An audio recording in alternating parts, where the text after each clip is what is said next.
የገለጣችሁት እንዲህ ነው ያላችሁት አለ ወይ ነው። ቅድም ፎይም ተናግሮታል። ለምሳሌ ልደት የሚል ሰው የሚባል ስም ሌላ ቦታ ቢኖር ያ ማለት እኔ አይደለሁም፣ ያኛው ደግሞ እሱ እኔም አይደለም፣ ሁለት የተለያየ ሰዎች ነን።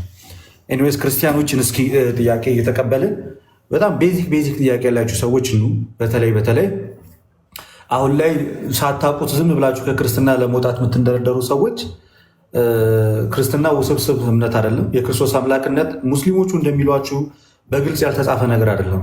አምላክነቱ በግልጽ የተጻፈ አምላካዊ ተግባሩን በግልጽ የተጻፈ ነው። ስለዚህ ከዛ አንጻር እንደዚህ አይነት ነገሮችን ጠይቁ። እሺ፣ አዲስ ሰላም። ይህ ድል የማታገኙት ጎልደን ድል ስለሆነ እየገባችሁ ጠይቁ። ሰላም ናችሁ? አለን። እሺ፣ ኦርቶዶክስ ክርስቲያን ነህ? ኦርቶዶክስ ነኝ። ጥያቄ ምንድን ነው? ሚስጥረ ሥላሴ ማለት በደንብ አልገባኝም እና ስለሱ ምኑ ጋር ነው ያልገባህ? ለምሳሌ ምኑ ጋር? በጣም ግልጽ የሆነ ትምህርት ነው። አንዱ አምላክ በሶስት አካል ተገለጠ። በጣም ግልጽ የሆነ ትምህርት ነው። አምላክነት ባህሪ ነው። አምላክነት ዲቪኒቲ መለኮት ነው።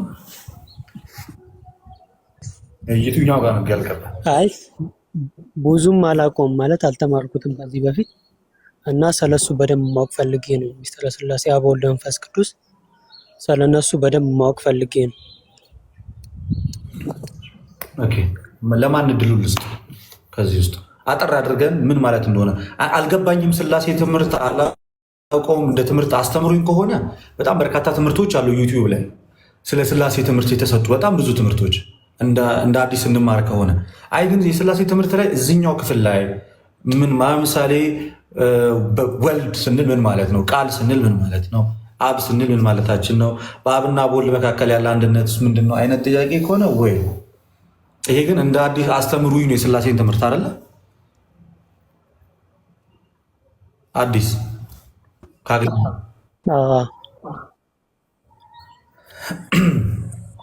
እሺ፣ እንደ ሀሳብ ሪኮመንድ ማድረግህ አክሊል ፒን ያደረገው አፖስቶሊክ ሂንት ሰጠዋለሁ። ሊንክ አስቀምጥላለሁ። ግን ለብዙ ሰዎች የሥላሴ ትምህርት ግራ ለገባችሁ ሰዎች ካላችሁ የአኬ የአፖስቶሊክ አንሰርስ የሚለው የቲክቶክ አካውንት ላይ ስትገቡ መጀመሪያ ላይ ፒን የተደረገ ቪዲዮ አለ። አንዴ ላሳያችሁና ምክንያቱም ግራፊክስ በሆነ መንገድ ነገሮችን ግልጽ አድርጎ አስቀምጧቸው በአጭር ደቂቃ ውስጥና እኔ ማብራሪያ ሰጥሃለሁ። ግን ለሌሎቹ ሰዎች በቀላሉ ነገሮችን ለመረዳት እንድትችሉ ኦንሊ ፒን ያደረገው ቪዲዮ አክሊል እሱን ነው እና ይሄ ማለት ነው። አንዴ ቪዲዮ ላዞርላችሁና ላሳያችሁ። ይታያል አይደል? ይሄ ብቸኛ ፒን ያደረገው ቪዲዮ ይሄም ቪዲዮ ነው እና ይሄ ማለት ነው የቅድስት ሥላሴ ትምህርት አጭር ማብራሪያ። የሥላሴን ትምህርት ለመረዳት አስቀድመን ልናስተውላቸው የሚገቡ ሁለት መሰረታዊ ነገሮች አሉ። ይህንን ገብተህ ታየዋለህ። እኔ እዚህ ጋር ትንሽ ማብራሪያ ሰጠሃለሁ። አንተ ግን ይህንን ቪዲዮ ገብተህ ታየዋለህ ማለት ነው። እኔ ከምሰጠህ ሀሳብ ጋር ያ ቪዲዮ ሲጨመርበት ለአንተ የተሻለ ነገር ይሰጣል። የሥላሴ ትምህርት በአጭሩ ምንድን ነው? የአንድ አምላክ ትምህርት በሶስት አካል የተገለጠ ማለት ነው። አንድ አምላክ ክርስቲያኖች እንዳጠቃላይ የምናምነው እኛ አንድ አምላክ ነው። ልክ እስራኤላውያን ኮንፌስ እንዳደረጉት እስራኤሎ ይስማ ዘዳግም 6:4 ላይ ያለው ማለት ነው። እግዚአብሔር አምላካችን አንድ አምላክ ነው እንደተባለ ቅዱስ ጳውሎስም እንደተናገረው ማለት ነው። ቅዱስ ጳውሎስም በዚህ በአንደኛ ጢሞቴዎስ ምዕራፍ 2:5 ላይ አንድ እግዚአብሔር አለ ብሎ እንደተናገረው ማለት ነው። ስለዚህ ስንት እግዚአብሔር ነው ያለው? አንድ እግዚአብሔር ነው። ስንት አምላክ ነው ያለ? አንድ አምላክ። አምላክነት ባህሪ ነው። አምላክነት ባህሪ ነው። አምላክነት መለኮትነት ነው። ያ አምላክ ራሱን ግን በሶስት አካላት ገልጧል ነው። በሶስት አካል ገልጧል። አካል ስንል እያወራን ያለ ነው ዲስቲንክት ስለሆነ ሶስት ማንነት ስላለው ፐርሰን እያወራን ነው። ስለዚህ በሥላሴ ዘንድ የሥላሴ ትምህርት አንድ አምላክ በሶስት አካል፣ አንድ መለኮት በሶስት አካል የተገለጠ ነው ብለን የምናምነው።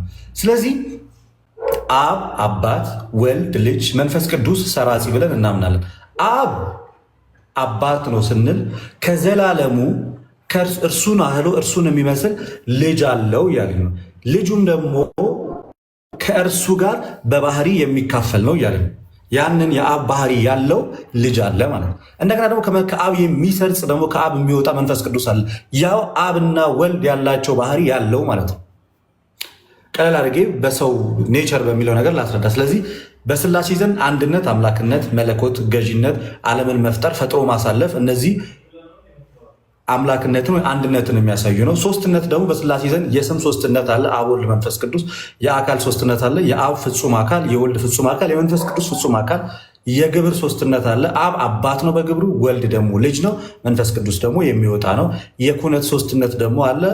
ያንን ተናግረናል። አብ ልባዊ ነው፣ ወልድ ቃል ነው፣ መንፈስ ቅዱስ ደግሞ ሕይወት ነው። እነዚህ ሶስትነታቸው ሶስትነት በአንድነት አንድነት በሶስትነት ሳይጠፋፋ ሳይቀላቀል አለ። መጽሐፍ ቅዱሳዊ ማስረጃዎችን አስቀምጣለሁ። ቴዎሪውን መጀመሪያ ላይ ላስረዳህ ብዬ ነው። ስለዚህ ይሄ አምላክ ራሱን በሶስት አካል ገልጧል ነው። አካልነት አምላክነት አይደለም፣ አምላክነት ባህሪ ነው። ግን ሶስቱም አካል አምላክ አምላክ አምላክ ተብሎ እንዲጠሩ ከሚያደርጋቸው ትልቁ ነገር ምንድን ነው? አንድን መለኮት ሼር ስለሚያደርጉ ነው። ወይንም የአንዱ መለኮት ከአንዱ መለኮት የተለየ ስላልሆነ ነው። በስነ ፍጥረት ሰው የሚባል ፍጥረት አለ፣ መልአክ የሚባል ፍጥረት አለ። በሁለቱ ዙሪያ ላይ ሰፊ ልዩነት አለ። ሰው መልአክ አይደል፣ መልአክም ሰው አይደለም። ሰው በሚለው ውስጥ ግን ወንድና ሴት አለ። ያንን የሰውን ባህሪ ይዘው የሚወጡ አሉ። ስለዚህ እነዛ ከመጀመሪያው አዳም ከያዘው ሰውነት የሚለይ ሰውነት የላቸው ምንም ብዙ ቢሆኑ ማለት ነው። መላእክት ግን ከሰው ጋር ምን አላቸው? ልዩነት አላቸው። የመልአክ ባህሪ ያለ፣ የሰው ባህሪ ያለ። በአብና በወልድ በመንፈስ ቅዱስ ልክ እንደዚህ አይነት ልዩነት አይደለም ያለ። አምላክ አለ። ያ የአንዱን አምላክ ባህሪ የያዘ ወልድ አለ። ያ የአንዱን አምላክ ባህሪ የያዘ መንፈስ ቅዱስ አለ። ያ የአንዱን አምላክ ባህሪ የያዘ ማን አለ? አብ አለ። ስለዚህ በባህሪያቸው ደረጃ ምንም አይነት ልዩነት ሳይኖራቸው በማንነት በፐርሰን ደረጃ ግን አብ የሚል አካል አለ፣ ራሱን እኔ አባት ብሎ የሚጠራ ማለት ነው። ልጅ የሆነ ደግሞ አካል አለ፣ የእግዚአብሔር ልጅ ተብሎ የተጠራ። ስለዚህ ይሄ ምንነታቸውን የሚገልጽ ነው ማለት ነው። ስማቸው በራሱ ገና ከጅምሮ የገባው አካላትን ለመግለጽ ነው። ይህንን ካየን ዘንዳ ልክ ምን ብሎ እንደተናገረ በዚህ በዮሐንስ ወንጌል መጀመሪያ ላይ በመጀመሪያ ቃል ነበር፣ ቃልም በእግዚአብሔር ዘንድ ነበር አለ። በመጀመሪያ የነበረው ቃል ነው፣ ቃልም በእግዚአብሔር ዘንድ ነበር፣ ያም ቃል እግዚአብሔር ነበር ይላል። ስለዚህ ቃል በመጀመሪያ የነበረ ነው ሲል ኑባሬነቱን ዘላለማዊነቱን ሲናገር ያ ቃል ወልድ ነው ወይንም ደግሞ በስጋ የተገለጠው አምላክ ነው። ስለዚህ ቀድሞ አለ ማለት ነው። ከማን ጋር አለ? ከእግዚአብሔር ጋር አለ። ለምንድን ነው ከእግዚአብሔር ጋር ያለው? ከእግዚአብሔር ጋር አንድ ባህሪ ስለሆነ። ከእግዚአብሔር ጋር አንድ ባህሪ ስላለው ከእግዚአብሔር ጋር አለ ተብሎ ተነገረለት። ከእግዚአብሔር ጋር አንድ ባህሪ ስላለው እግዚአብሔር ተባለ። ራሱን የቻለ አካል ስላለው ደግሞ ከእግዚአብሔር ጋር የምትለው ሁለት ነገሮችን ለይታ የምታስቀምጥ ናት። ዊዝ ጋድ የምትለው ቃል ማለት ምን ታሳያለች? ይቺ ምንም እንኳን ከእግዚአብሔር ጋር አንድ የሆነ ባህሪ ቢኖረውም የራሱ አካል ስላለው ከእግዚአብሔር ጋር ተባለ። ለምሳሌ እኒያም ከእፎይ ጋር በባል ሁለት አካላቶች ናቸው። ጭፍልቅ ያሉ አንድ አካላቶች አይደሉም፣ ግን በባህሪ አንድ የሆነ ሰው በሚል ባህሪ አንድ ነን። በአካል ደረጃ ግን እኔም የራሴ አካል አለኝ፣ እሱም የራሱ አካል አለ። ሰውነት በሚለው ግን ሁለታችንም አንድ አይነት የሰውነት ማንነት አለን። አብ ያለው ባህሪ የወልድ ባህሪ ነው። ወልድ ያለው ባህሪ የአብ ባህሪ ነው። የሥላሴ ትምህርት ይሄ ነው ባጭር። ልክ ምን እንዳለ ጌታ እኔን ያየ አብን አየ አለ። እኔ በአብ እንዳለው አብን በእኔ እንዳለ ታውቆ ዘንድ አለ። ለምንድን እንዴት ነው አብ በወልድ የሚኖረው ወልድስ በአብ የሚኖረው? መለኮት የአብ መለኮት የወልድ መለኮት የወልድ መለኮት የአብ መለኮት ስለሆነ እኔ በአብ አለው አብን በእኔ አለ ብሎ ሊናገር የቻለ እኔ ያለኝ መለኮት አብ ያለው መለኮት ነው። እኔ ጋር ያለው አብ ጋር አለ፣ አብ ጋር ያለው እኔ ጋር አለ። አባቴ እስከዛሬ ይሰራል እኔም ደግሞ እሰራለሁ። ዮሐንስ ወንጌል ምዕራፍ 5 ከቁጥር 17 እስከ 20 ድረስ እንወርድ ማለት ነው። ይህ ምንን የሚያሳይ ነው? ለአብ የሆነው ሁሉ ለወልድ ነው።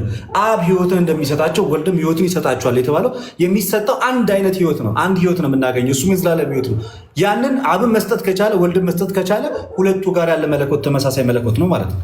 አንድ መለኮት ስለሆነ አብ የሚሰጠው ሕይወት ከወልድ የሚሰጠው ሕይወት ጋር ልዩነት የለውም። ከምን አንጻር? የአብ መለኮት የወልድ መለኮት ስለሆነ፣ የአብ አምላክነት የወልድም አምላክነት ስለሆነ በአምላክነት ዙሪያ በመለኮትነት ዙሪያ ላይ በመካከላቸው ምንም አይነት ልዩነት ስለሌለ፣ ስለዚህ ፎከስ የምናደርገው ትልቁ ኤሪያ ምኑ ጋር ነው? መለኮት የሚለው ጋር ነው።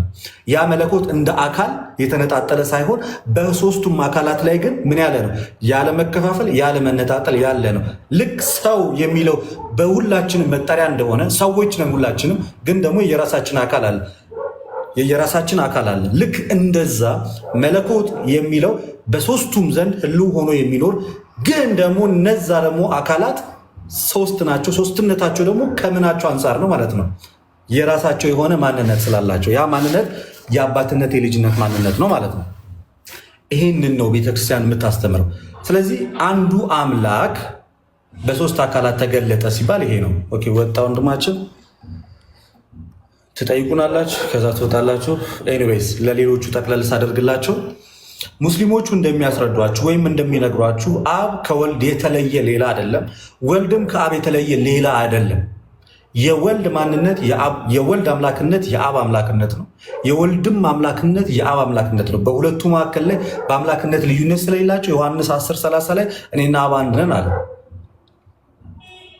እኔና አብ አንድ ነን የሚለውን የዓላማ አንድነት ነው ይሉናል ሙስሊሞች። ምንድን ነው የዓላማ አንድነት? ምን አይነት የዓላማ አንድነት ነው? ሰው ምን አይነት የዓላማ አንድነት? ፔንስ የማይሰጥ ጥያቄ ስለሆነ ምንም መልስ የሚያስፈልገው ነገር አይደለም። ስለዚህ የባህሪና የመለኮት አንድነት መሆኑን የምታውቁት በዮሐንስ ወንጌል ምዕራፍ 1 ቁጥር 18 ላይ እግዚአብሔርን ማንም ያየው የለም፣ በእቅፉ ያለ አንድያ ልጁ ተረከው አለ። ማንም ካላየው አንድያ ልጁ ሊተረከው የቻሉ ከምን አንጻር ነው? በባህሪ ከእርሱ ጋር አንድ ስለሆነ። የባህሪ አንድነት ስላለ ስለ አብ ሙሉ ለሙሉ መናገር ይችላል። ወልድ ስለ አብ የሚናገረው ከምን አንጻር ነው? ከባህሪ አንድነት አንጻር ነው። አብም ስለ ወልድ የሚናገረው ከምን አንጻር ነው? የባህሪ አንድነት ስላለ ማለት ነው። እና ኤንዌይስ ይሄ ነው የሥላሴ ትምህርት። የሶስት አምላክ ትምህርት ሳይሆን የአንድ አምላክ በሶስት አካል የተገለጠ ትምህርት ነው ባጭሩ።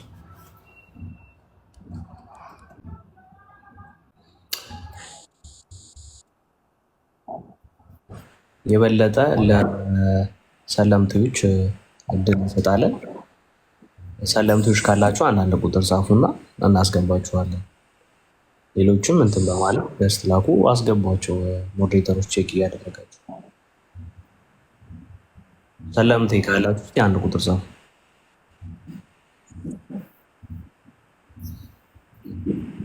ስላሴ ውጪ ስለጠይቅ ይቻላል። አንድ ቁጥር የሚሰጥ ቃል ምንድን ነው አልገባኝም። ጠይቅ እያደረግን ማንነታቸውን ኮንስታንቲኖስ ክርስቲያን ነው ዶክተር። ጥያቄ ኑሮት አመሰግናለሁ። አይ ሰለምቴ እንኳን አይደለሁም ወንድሞቼ፣ ግን ቅድም ነው የጻፉት አንድ ቁጥር፣ አሁን የጻፉት አይደለም። እደተቃል ዮሐንስ አይ ለኔ እንኳን ሞር ማለት ብዙም እንትን ሳይሆን ግን የሆነ ጓደኛ እንድጠይቅና እያዳመጠው አሁንም ከኔ ጋር ያለው ዮሐንስ 5:30 ላይ ያለው ሞር ክላሪፋይ ቢያደርጉልኝ ምናምን ስላለኝ ነው። እኔ ከራሴ ምንም ማድረግ አይቻለኝም ምናምን የሚለውን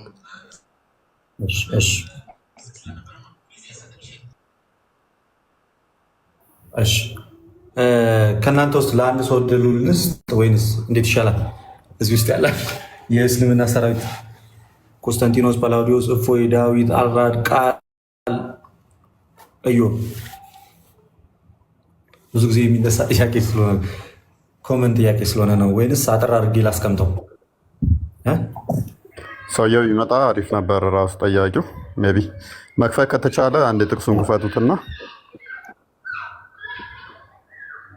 እኔ መክፈት አልችልም። አይ ቲንክ መጽሐፍ ቅዱስ ተጨማሪ ስልክ የለኝም። አንድ ስልክ ነው ያለኝ። እኔ ልክፈተው ብቻለሁ። ይኸው ኦኬ። ኮንስታንቲኖስ ከፈታለኝ ነው ወይስ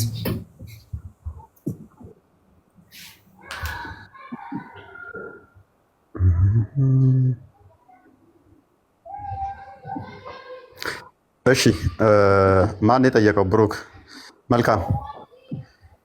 ዮሐንስ ወንጌል ምዕራፍ 5 ላይ ከቁጥር 30 ላይ ዮሐንስ ወንጌል አስቀድሞ ምዕራፍ 5 ከመድረሱ በፊት ምዕራፍ 1ን እንደጻፈ ታምናለህ? መቼም ቁጥር እስቲ ቁጠርልኝ።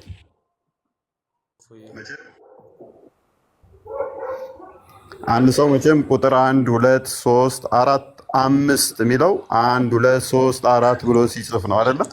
ሲቀጥል ነው አይደለ?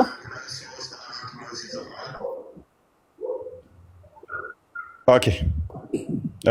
ስለዚህ ይሄው ዮሐንስ ወንጌል የጠቀስክበት ይሄው የጠቀሳችሁት ክርስቶስን አምላክነት አይገልጥም ብለህ የጠቀስከው ገና ሲጀምር ዮሐንስ በወንጌሉ የክርስቶስን አምላክነት በስጋ መገለጥ ገና ከጅምሩ ቁጥር 1 ላይ በመጀመሪያ ቃል ነበር፣ ቃልም በእግዚአብሔር ዘንድ ነበር፣ ቃልም እግዚአብሔር ነበር ብሎ ቁጥር 3 ላይ ሁሉ በእርሱ እንደሆነ ከሆነውም አንዳች እንኳን ያለ እርሱ እንዳልሆነ ነግሮ ቁጥር 14 ላይ ያ ቃል የተባለው ስጋ እንደሆነ ጸጋና እውነት ተሞልቶ በእኛ እንዳደረ ይነግረናል።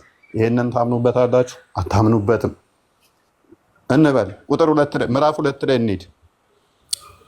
እዛው ምዕራፍ 1 ላይ ቁጥር 29 ላይ ለምሳሌ ዓለምን ኃጢአት እንደሚያሰርይ የእግዚአብሔር በግ እንደተባለ የዓለም ኃጢአት እንደሚያሰርይ ተነግሯል እንበልና ይህንን ሳታነቡ ምዕራፍ 1ን አላነበባችሁትም እንበል። ምዕራፍ 2 ላይ ቁጥር 18 19 አካባቢ ጀምሮ ስለ ራሱ ቤተ መቅደስ ሲናገር አፍርሱት በሶስተኛው ቀን አነሳዋለሁ ብሎ ተናገረ። which is ሞቼ እነሳለሁ በሶስተኛው ቀን ብሎ የተናገረ ነው።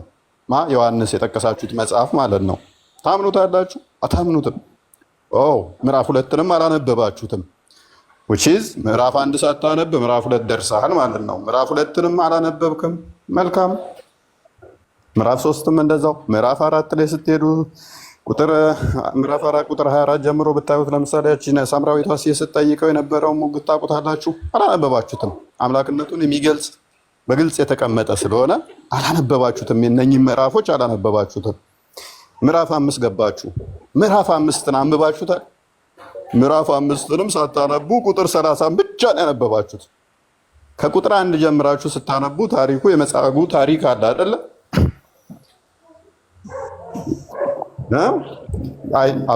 ቁጥር 17 አይ ቲንክ አካባቢ ላይ አንድ ያርገልኝ። ቁጥር 17 ላይ ኦኬ። ኢየሱስ ግን አለ ተዋላ ምንድነው እሱ ያንን ፈወሰው። ከዛ ወዲያ በሰንበት ነው ይህንን ያደረገው። እንዴት ብለው አይሁዶች ተከራከሩ። እንዴት ብለው ሞገቱት ማለት ነው። ተበሳጩ። በሰንበት ማንም አይሰራም። ቁርአን ላይ ሱራ 2 65 ላይ በሰንበት መስራት የሚችል አላህ ብቻ ነው።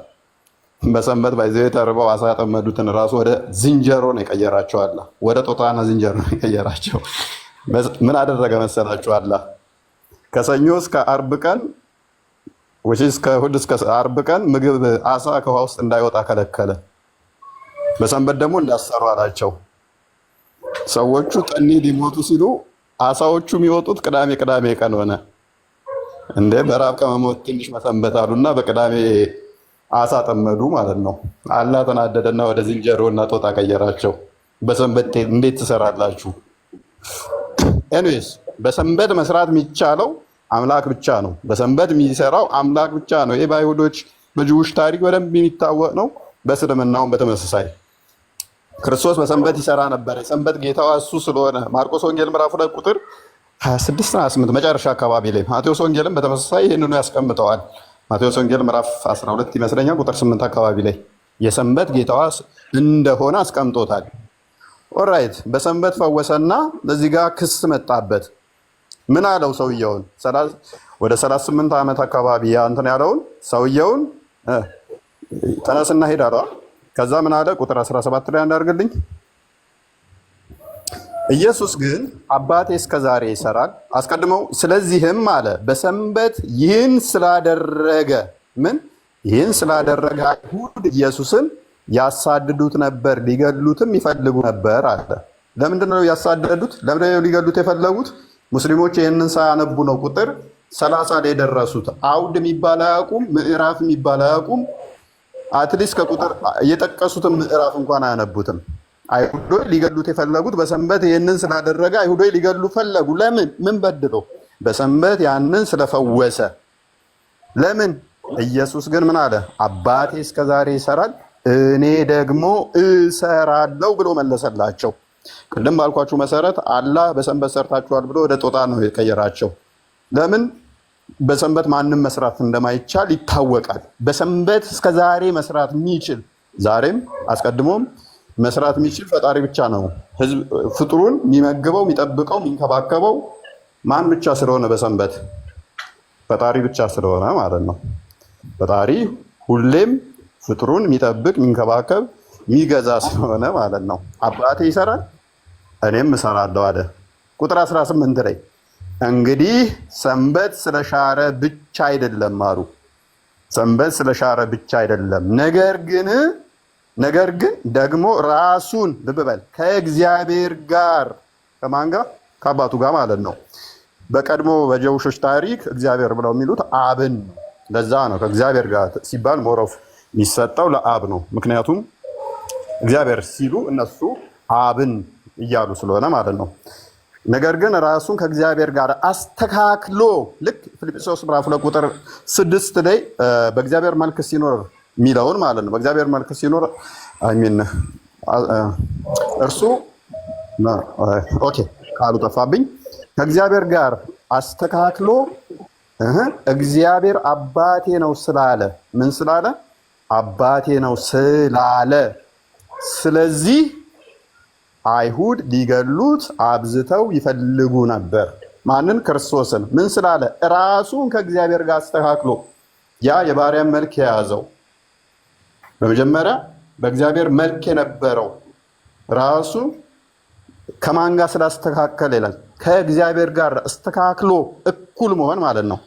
እኩል አድርጎ እግዚአብሔርም አባቴ ነው ስላለ አይሁዶች ምን ሊያደርጉ ፈለጉ? ሊወግሩት ፈለጉ። ስለዚህ መለሰ እንዲህም አላቸው፣ እውነት እውነት እላችኋለሁ፣ ልብ በል፣ እውነት እውነት እላችኋለሁ፣ አብ ሲያደርግ ያየውን ነው ወልድ ከራሱ ሊያደርግ አይችልም። ያ የሚያደርገው ሁሉ ወልድ ደግሞ እንዲሁ ያደርጋልና። አሁን ቁጥር 30 ላይ ያለው የጠቀስከው ጥቅስ ከዚህ ጋር አብሮ መሄድ ነው። ከራሴ አላደርግም ብሏል። እዚህ ጋም ስለዚህ አለ ኢየሱስ ምን አለ? መለሰ እንዲህም አላቸው፣ እውነት እውነት እላችኋለሁ አብ ሲያደርግ ያየውን አንድ ፍጡር ተነስቶ አንድ ሙስሊም ተነስቶ አላህ ሲያደርግ ያየሁትን አደርጋለሁ፣ ከራሴ ግን ምንም አላደርግም። አላህ የሚያደርገውን ግን ያንኑ እኔ ያደርጋለሁ ማለት የሚችል ፍጡር አለ? ዶክተር ብሩክ እንደዛ ማለት ይቻላል?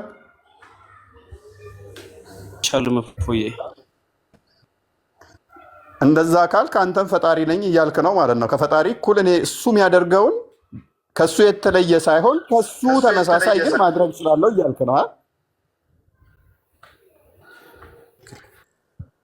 ስለዚህ ኢየሱስ ምንድን ነው እያለ ያለው? አብ የሚያደርገውን ያን ማድረግ እችላለሁ እያለ ነው።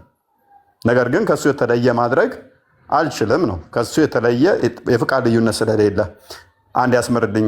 ደመቅ አድርገው አንዴ። እሺ ደመቅ አድርግልኝ አንዴ። እያንዳንዱን አውዱን እንየው ብዬ ነው። ኖ ለምን ወረድክ? ለምን ወረድክ? ከራሴ የሚለው ጋር ከመሄድ በፊት አስቀድሞ እኮ ቁጥር 19 ላይ ነግሮናል። ለምን እንደሆነ አውዱን በዛው እያየ ነው እንሂድ። ስለዚህ ኢየሱስ መለሰ እንዲህም አላቸው፣ እውነት እውነት እላችኋለሁ አብ፣ ልብ በል፣ አብ ሲያደርግ፣ አብ ማለት አባት ነው።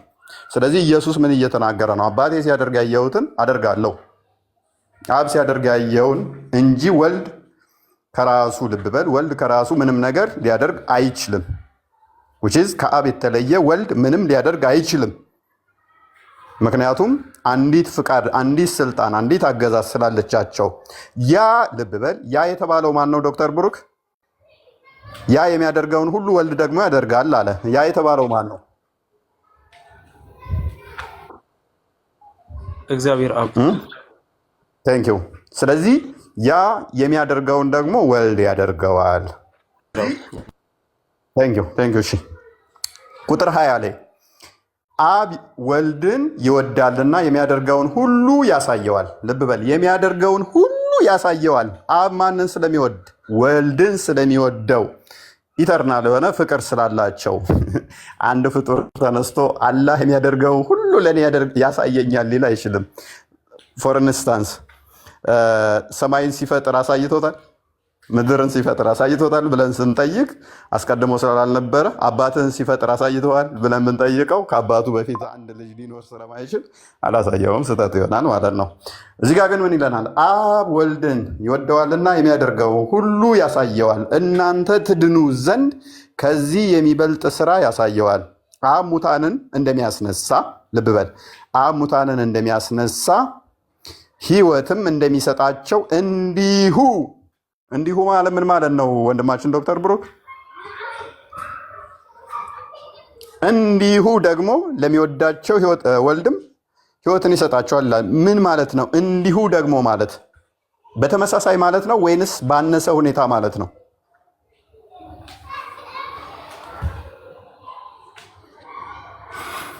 መልስን እየጠበቅኩ ነው።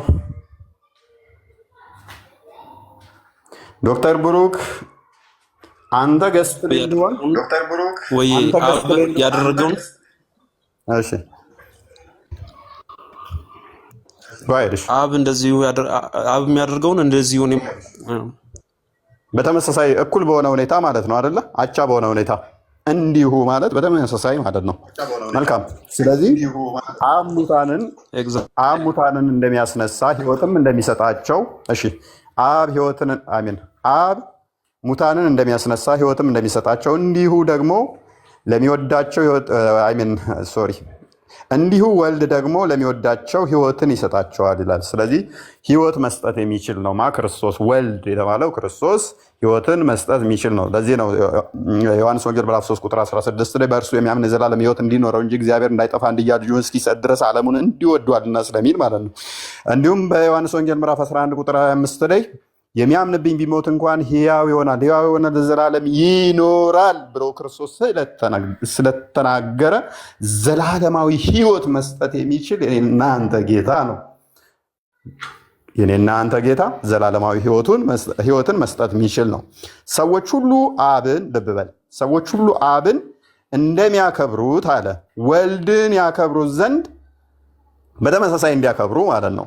ለምሳሌ አብን ፈጣሪ ብለህ እንደምታከብር ወልድን እንድታከብር በተመሳሳይ አንድ ፍጡር እንደዛ ተነስቶ ሊል አይችልም ወዳጄ።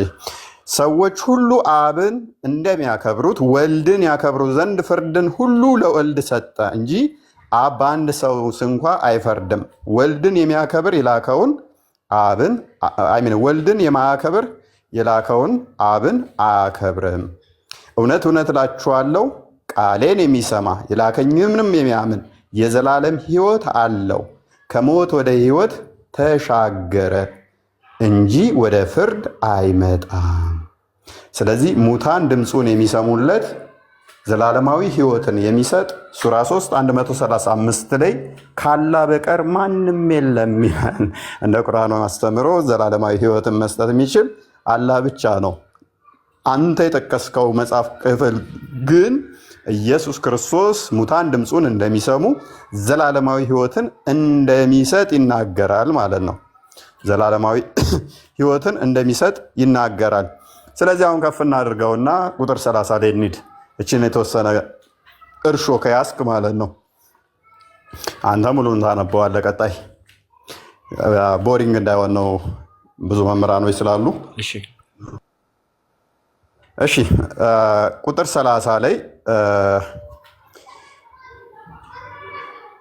እንደዚህ ይላል። ቁጥር 30ን ከማንበባችን በፊት ከቁጥር 30 እና ከቁጥር 29 ማንኛው ነው ቀዳሚ?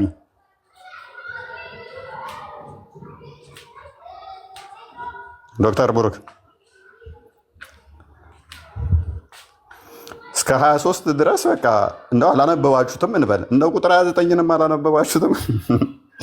ከቁጥር 29 ጀመር። እሺ በመቃብር ያሉት ሁሉ ድምፁን የሚሰሙበት ሰዓት ይመጣል። መልካም ያደረጉ ለሕይወት ትንሣኤ፣ ክፉም ያደረጉ ለፍርድ ትንሣኤ ይወጣሉና በዚህ አትደነቁ አላቸው።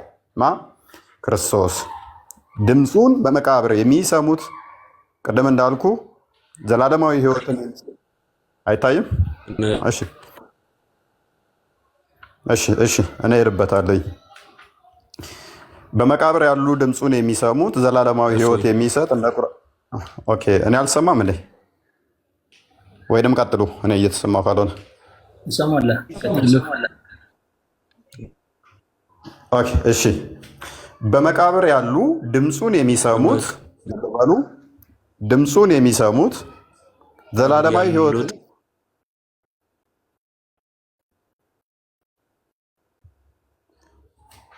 ኦኬ እየደረበብኝ ስለሆነ አንዴ ሚውት አድርግ። በመቃብር ያሉ ሁሉ ድምፁን የሚሰሙት አይ ቲንክ እየደረበብኝ ነው። ለምን እንደሆነ አላውቅም።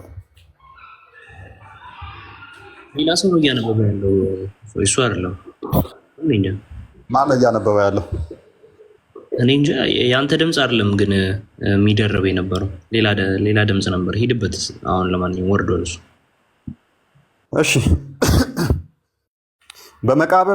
በመቃብር ያሉት ሁሉ ድምፁን የሚሰሙበት ሰዓት ይመጣል አለ። መልካም ያደረጉ ለሕይወት ትንሣኤ፣ ክፉ ያደረጉ ለፍርድ ትንሣኤ ይወጣሉና በዚህ አትደነቁ አለ። ክርስቶስ አስቀድሞ መልካም ያደረጉ በመልካም ልክ በበጎች እንደሚመሰሉ ማቴዎስ ወንጌል ምዕራፍ 25 ላይ ቁጥር 30 ጀምሮ ክፉም ያደረጉ በግራ እንደሚቆሙ በፍየል እንደሚመሰሉ ነግሮናል። እነሆ በደመና ይመጣል፣ እያንዳንዱ እንደ ስራው መጠን እከፍል ዘንድ ዋጋዬ ከኔ ጋር ነው ብሎ በራእይም ነግሮናል። ነገር ግን ለመልካም የሚነሱት በቀኙ የሚቆሙት የሚጠይቃቸው አሉ። ተርቤ አብልታችሁኛል፣ ተጠምቼ አጠጥታችሁኛል ብሎ ይህንን እንደሚጠይቃቸው በማቴዎስ ወንጌል ምዕራፍ 25 ቁጥር 30 ላይ ስለነገረን ይሄንኑ ክፍል ደግሞ አላህ ይኮርጅና ሐዲስ ኩርሲ 1840 ላይ የሚደርብ ድምፅ አለ። ባደብሩ ኦኬ። ሐዲስ ኩርሲ 1840 ላይ አላህ ድምፁን እንደሚሰሙ እንደሚመጣ ተርቤ አብልታችሁኛል፣ ተጠምቼ አጠጥታችሁኛል፣ ተርቤ አላበላችሁኝም፣ ተጠምቼ አልጠየቃችሁኝም፣ ታምሜ አልጠየቃችሁኝም፣ ታስሬ አልጠየቃችሁኝም እያለ ሊጠይቅ እንደሚመጣ ተናግረዋል ማለት ነው። ክርስቶስ ግን ይህንን አስቀድሞ ሙሐመድ ይህንን ኮርጆ የክርስቶስን ንግግር ለአላህ ከመስጠቱ በፊት ክርስቶስ አምላክነቱን በሚገልጽ ሁኔታ ድምፁን እንደሚሰሙ በመቃብር ያሉት ደግሞም ድምፁን የሰሙት ለፍርድ ወንበር ሲመጡ ይህንን ጥያቄ እንደሚጠይቃቸው ተናግሯል። ሙሐመድ ይህንን ኮረጀና በመቃብር ያሉት የሚሰሙት ሙሐመድን አላህም ነው የሚጠይቃቸው ተርቤ አብልታችሁኛል፣ ተጠምቼ አጠጥታችሁኛል ብሎ ነው ብሎ የኢየሱስን ንግግር ለአላህ ሰጠ ማለት ነው። ክርስቶስ አምላክነቱ የሚገልጽበትን ማለት ነው። ቁጥር 30 ላይ ላፍጥ ነው። እሺ እኔ ከራሴ አንዳች ላደርግ አይቻለኝም፣ እንደሰማው ፈርዳለሁ፣ ፍርዴም ቅን ነው። የላከኝን ፍርድ እንጂ የላከኝን ፍቃድ እንጂ ፍቃዴን አልሻምና ይላል። አሁን የሙስሊሞች ጥያቄ እቺ ነች። እንግዲህ ዘሆል ምዕራፍ 1 አላነበቡም፣ ምዕራፍ 2 አላነበቡም፣ ምዕራፍ 3 ምዕራፍ 4 አላነበቡም፣ ምዕራፍ 5 እንኳን መጥተው እስከ ቁጥር 29 አላነበቡም። ግልጥ ሲያደርጉ የተገለጠላቸው ቁጥር 30 ላይ ነው። እንበል ተአምር ነው። የስሜረከል ተአምር ነው። በቃ ይሄ ግልጥ ሲያደርጉ ቁጥር 30 ተገለጠችላቸው። ምን ይላል? እኔ ከራሴ አንዳች ላደርግ አይቻለኝም፣ እንደሰማው እፈርዳለሁ፣ ፍርዴም ቅን ነው። የላከኝን ፍቃድ እንጂ ፍቃዴን አልሻምና ይላል። ስለዚህ ይህንን ይዙና አይ ኢየሱስ ከራሱ እኮ ምንም ማድረግ አይችልም፣ የላከውን ፍቃድ ነው የሚያደርገው ይላሉ ማለት ነው። ቅድም ቁጥር 19 ላይ እንደተመለከትነው አብ የሚያደርገውን ሁሉ ወልድ እንደሚያደርግ ነግሮናል። ወልድ የሚያደርገውን ሁሉ ደግሞ አብ እንደሚያደርግ እዛው ነግሮናል አለ። ታዲያ የላከኝን ፍቃድ እንጂ ፍቃዴን አልሻም አለ። ኦኬ እንበል እንስማማ። በሙስሊሞቹ ሎጂክ እንስማማ። ኢየሱስ የሚያደርገው የላከውን ፍቃድ ነው፣ የራሱን ፍቃድ አይደለም። ኦኬ የአባቱ ፍቃድ ምንድን ነው? የአባቱ ፍቃድ ምንድን ነው? ብሩክ ታውቃለህ? የአባቱ ፍቃድ ምንድን ነው? በሙስሊሞቹ ሎጂክ እንስማማ። በቃ ፍቃዳቸው የተለያየ ነው ብለው ወስነው ስለሆነ ኢየሱስ የራሱን ፍቃድ አያደርግም፣ የአባቱን ፍቃድ ነው የሚያደርገው። የአባቱ ፍቃድ ምንድን ነው? አልገባኝም። ፎይ ይቅርታ። በጣም ያመጣው ጥቅስ ምን ይላል? እኔ ከራሴ አንዳች ላደርግ አይቻለኝም፣ እንደሰማው ፈርዳለሁ፣ ፍርዴም ቅን ነው። የላከኝም ፍቃድ እንጂ ፍቃዴን አልሻም ይላል። ልብ በል ቅድም ብዬሃለሁኝ፣ ረስተው ካልሆነ ቁጥር 19 ላይ መለስ አድርግለት። ቁጥር 19 ላይ ልብ በል። ስለዚህ ኢየሱስ መለሰ እንዲህም አላቸው፣ እውነት እውነት እላችኋለሁ አብ ሲያደርግ ያየውን፣ ልብ በል፣ አብ ሲያደርግ ያየውን እንጂ ወልድ ከራሱ ሊያደርግ አይችልም። ያ የሚያደርገውን ሁሉ ወልድ ደግሞ እንዲሁ ያደርጋል ብሎ ነግሮናል። ልብ በል አብ ያደረገውን ሁሉ ወልድ የሚያደርግ ከሆነ አይቶታል። ለማየት ደግሞ ሰማይና ምድር ሲፈጠር ጊዜ ሲፈጠር ለማየት ፍጡር መሆን የለብህም። ፍጡር ከሆንክ ያላየኸው ነገር አለ ማለት ነው። አትሊስት ራስህ ስትፈጠር አላየኸውም። ያ የሚያደርገውን ሁሉ አይቻለው እያለ ነው ወልድ። አሁን ቁጥር 30 ላይ መልስልኝ።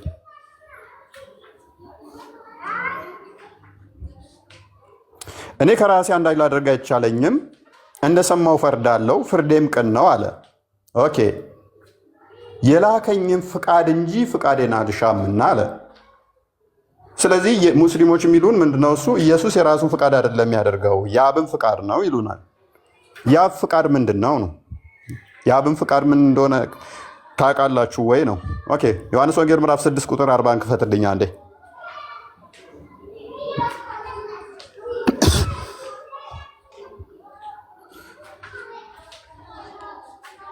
ኦኬ የአብ ፍቃድ ምንድን ነው?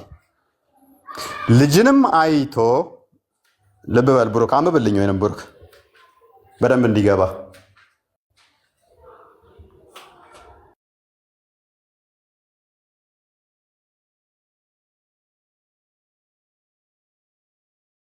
ልጁንም አይቶ የሚያምን ሁሉ የዘላለም ሕይወት እንዲያገኝ እንጂ የአባቴ ፍቃድ ይህ ነው፣ እኔም በመጨረሻው ቀን አስነሳዋለሁ።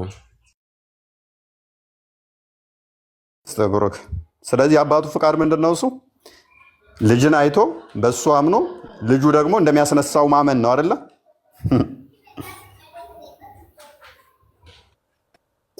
ስለዚህ ኢየሱስ ምን አለ? ፍቃዴን አልሻም አለ። የአባቴ ፍቃድ ደግሞ ምንድን ነው አለ? በእኔ አምናችሁ እኔ እንደማስነሳችሁ እንድታምኑ ነው አለ አይደለ?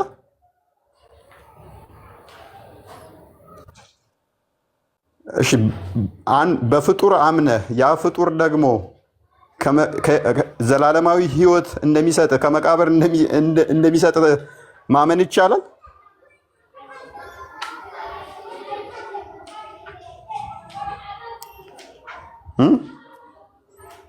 ይቻላል። ስለዚህ የአባቱ ፍቃድ ምንድነው? እሱ ልጁን አይቶ ልብ በል ልጅንም አይቶ በእርሱ የሚያምን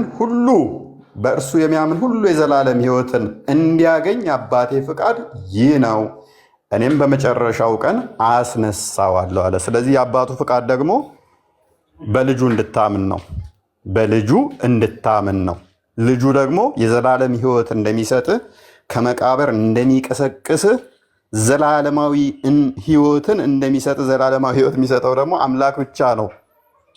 በእርሱ እንድታምን የአባቱ ፍቃድ ይሄ ነው። ስለዚህ ለምን ታዲያ ክርስቶስ ፍቃዴን አልሻም የአባቴን ፍቃድ እንጂ አለ? አንዲት ፍቃድ ስላለቻቸው ከአብ የተለየ ፍቃድ እኔ የለኝም ለማለት እንደዛ ብሏል። ከአብ የተለየ ፍቃድ አይደለም የኔ ፍቃድ የአብ ፍቃድ ነው ለማለት ነው። ስለዚህ 30 ቁጥር አድርግልኝና እንዴ እኔ ጨርሳለሁ። ብዙ ስላሉ ጊዜ የወሰድኩባችሁ ሶሪ። ቁጥር 30 ላይ እዛው መልስልኝና እንዴ እኔ ከራሴ አንዳች ላደርግ አይቻልም ሲል ከአብ የተለየ ምንም ማድረግ አልችልም፣ አብ የሚያደርገውን ነው ማደርገው። ምክንያቱም የፍቃድ የስልጣን የአገዛዝ ልዩነት የለንም ለማለት ነው። ከአብ የተለየ አንዳች ማድረግ አልችልም፣ ምክንያቱም አንዲት ስልጣን ስላለቻቸው፣ አንዲት ፍቃድ ስላለቻቸው። እንደሰማው ፈርዳለሁ፣ ፍርዴም ቅን ነው። የላከኝም ፍቃድ እንጂ ፍቃዴን አልሻም፣ ፍቃድ ስለሌለው ነው። ያ ፍቃድ ደግሞ በወልድ ማመን ነው። ያ ማለት አብና ወልድ እያን ስንጠራ ደግሞ እስልምናን አሁንም ገደል የሚከት ነው። አንድ ሙስሊም ይህንን ጥያቄ ሲጠይቅ ማያዋጣው ነው። ምክንያቱም ሱራ 6:101 ላይ ለእርሱ ሚስት የሌለችው ሲሆን እንዴት ልጅ ይኖረዋል ይላል። የአባቴን ፍቃድ ነው እንጂ የፍቃዴን አልሻም ሲል አብ አባቴ ነው እያለ ነው ክርስቶስ። እንደ ቁርአኑ አስተምሮ ደግሞ አላህ አባት መሆን አይችልም ሚስት ከሌለው በስተቀር። ክርስቶስ ደግሞ የአብ የባህሪ ልጅ ነው። ዕብራውያን ምዕራፍ 1:2 ላይ ሱራ 19:88 እስከ 93 እስከ 92 ለአራማን ልጅ ወለደ ያዘ አሉ። ይህ ከባድ ንግግር ነው። ከዚህ ንግግራቸው ባይቆጠቡ ሰማይ ልትቀደድ፣ ተራሮች ሊናዱ፣ ምድር ልትሰነጠቅ ይቃረባሉ። ለአራማን ልጅ ያዘ ወለደ ስላሉ ብሎ አላህ ያስፈራራል። ስለዚህ አላህ ኔቨር አባት መሆን አይችልም። ክርስቶስ ግን በዚህ ጥቅስ መሰረት ብቻ አባቴ እያለ እየተናገረ ነው። ይህንን ጥቅስ ክርስቶስ ተናግሮታል ብላችሁ ስትሉ እስልምናን ገደል ይከተዋል። ይህን አስተምሮ ኢየሱስ ተናግሮታል እኛን ይደግፋል ስትሉ ገደል ይከተዋል። ሱረቱ ዙሩፍ አያ 82 ወይም 81 ላይ ለአራማን ልጅ ቢኖረው ከተገዢዎች የመጀመሪያው ነኝ በል ይላል። which means አራማን ልጅ ካለው ገዢ እንጂ ተገዢ አይሆንም፣ አምላክ እንጂ ፍጡር እንደማይሆን ቁርአናችሁ ያስቀምጣል። በዚህ ክፍል ላይ ደግሞ እኔ ልጅ ነኝ እያለ ነው ክርስቶስ ያብ። ስለዚህ ገዢ እንደሆነ እንደራሳችሁ አስተምሮም ግልጽ ነው። ሜቢ ጥያቄ ሆኖ ገብቶሃል እያልኩ ያለሁት እኔ ሜቢ ብዥ ካረኩብህ የኔን እንትን ልጨርስና እነሱ ሞር ያብራሩልሃል መጽሐፍ ቅዱሱ ላይ እነሱ የተሻለ እንትን ስለሚሉ እኔ ስናገር ያልገባህ ጥያቄውን እነሱ በደንብ ይመልሱልሃል።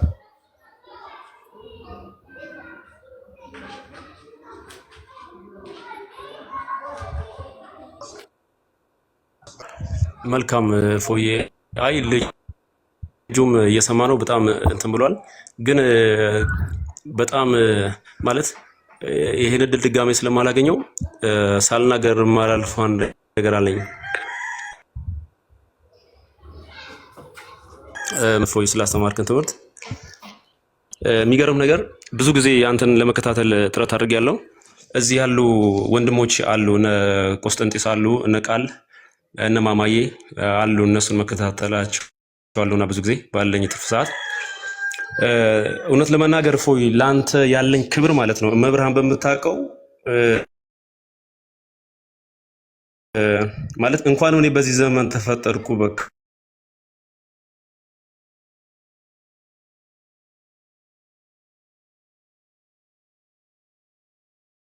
ያላቀው ነገር ማለት ነውና ብዙ የአንተን ቪዲዮዎችን እከታተላለሁ። ብዙ ጓደኞችን ኢንቫይት አደርጋለሁ አንተን እንዲከታተሉና አሁን የጠቀስኳቸው ወንድሞችና ሌሎችም ማለት ነውና በቃ አንተ እንኳን ያንተ ዘመን ትውልድ ሆንኩ በቃ ሾርት ኤንድ ብሊቭ ማለት ነውና የምትለይ በቃ ባጭር አገላለጽ just you are the defenders of orthodox የሚለው ስያሜ ላንተ ያስባልና እግዚአብሔር አምላክ ማለት ነው መብርሃን ተቋርጦ ቆይቷል ነበር አይደል? ፎይ ይቆጨኛል ካሁን በኋላ ማለት ብዙ ጊዜ ስመኘው የነበረ ነገር ነው አንተ ለማመስገን በቃ አልተሳካልኝ ብዙ ጊዜ ማለት ነው።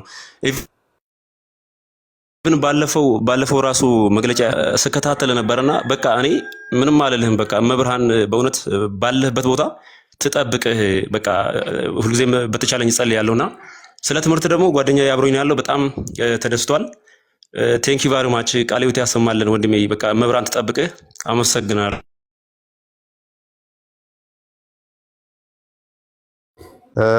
ምስጋናው አክቹአሊ ወደ እኔ ብዙ የሚመጣ መሆን ያለበት አይመስለኝም። ካልክ እቀበላለሁኝ። እግዚአብሔር ያክብርልኝ። ቢ በጎደለበት ሙሉለት የቀረው ምናልባት እዚህ ጋር አጭር ፖይንት እንትን ሬዝ ለማድረግ ወንድማችን እፎይ ቃለ ሕይወት ያሰማልን ስለ ትምህርቱ ሙሉን ትምህርት ያው አይተነዋል። ምናልባት አንተ ማቴዎስ ወንጌል እስከ ቁጥር 29 ነው ያነበቡት ነው ያልከው። እኔ ግን 30ውንም በደንብ ያነበቡት አይመስለኝም። ቆስጠንጢኖስ አንዴ ኦን ብታደርገው ካሜራውን መጽሐፍ ቅዱስ የሚለው በነገራችን ላይ ከእኔ ምንድነው አውጣልኝ ምዕራፍ 5 ቁጥር 30 እኔ ከራሴ አንዳች ላደርግ አይቻለኝም ይላል ቃሉ የሚለው። እኔ ከራሴ አንዳች ላደርግ አይቻለኝም። ከራሴ አንዳች ላደርግ አይቻለኝም ማለትና በራሴ አንዳች ላደርግ አይቻለኝም በጣም የተለያየ ሀሳብ ነው ያለው።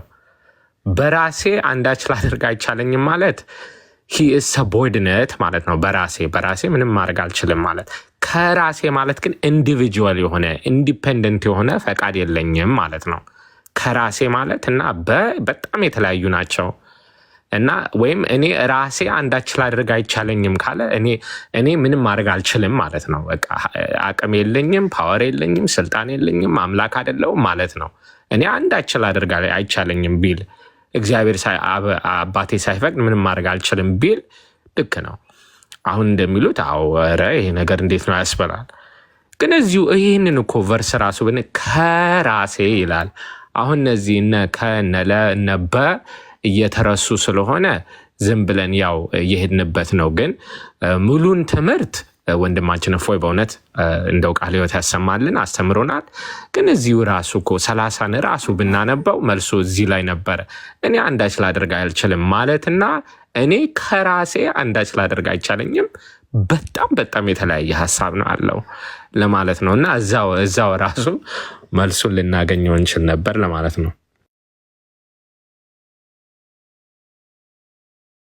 ያሰማልን እፎይም ዳዊትም እና እንደውም ዳዊት ያነሳው ላይ ይሄ ጥያቄ ከብዙ ዘመናት በፊት ራሱ ተነስቶ የዮሐንስ ወንጌልን አንድምታ በሰጡበት ቅዱስ ቄርሎስ ዘእስክንድርያ ቡክ 2 ቻፕተር 9 ላይ እንዲህ ብለው በአንድ ቃል አስቀምጠውታል።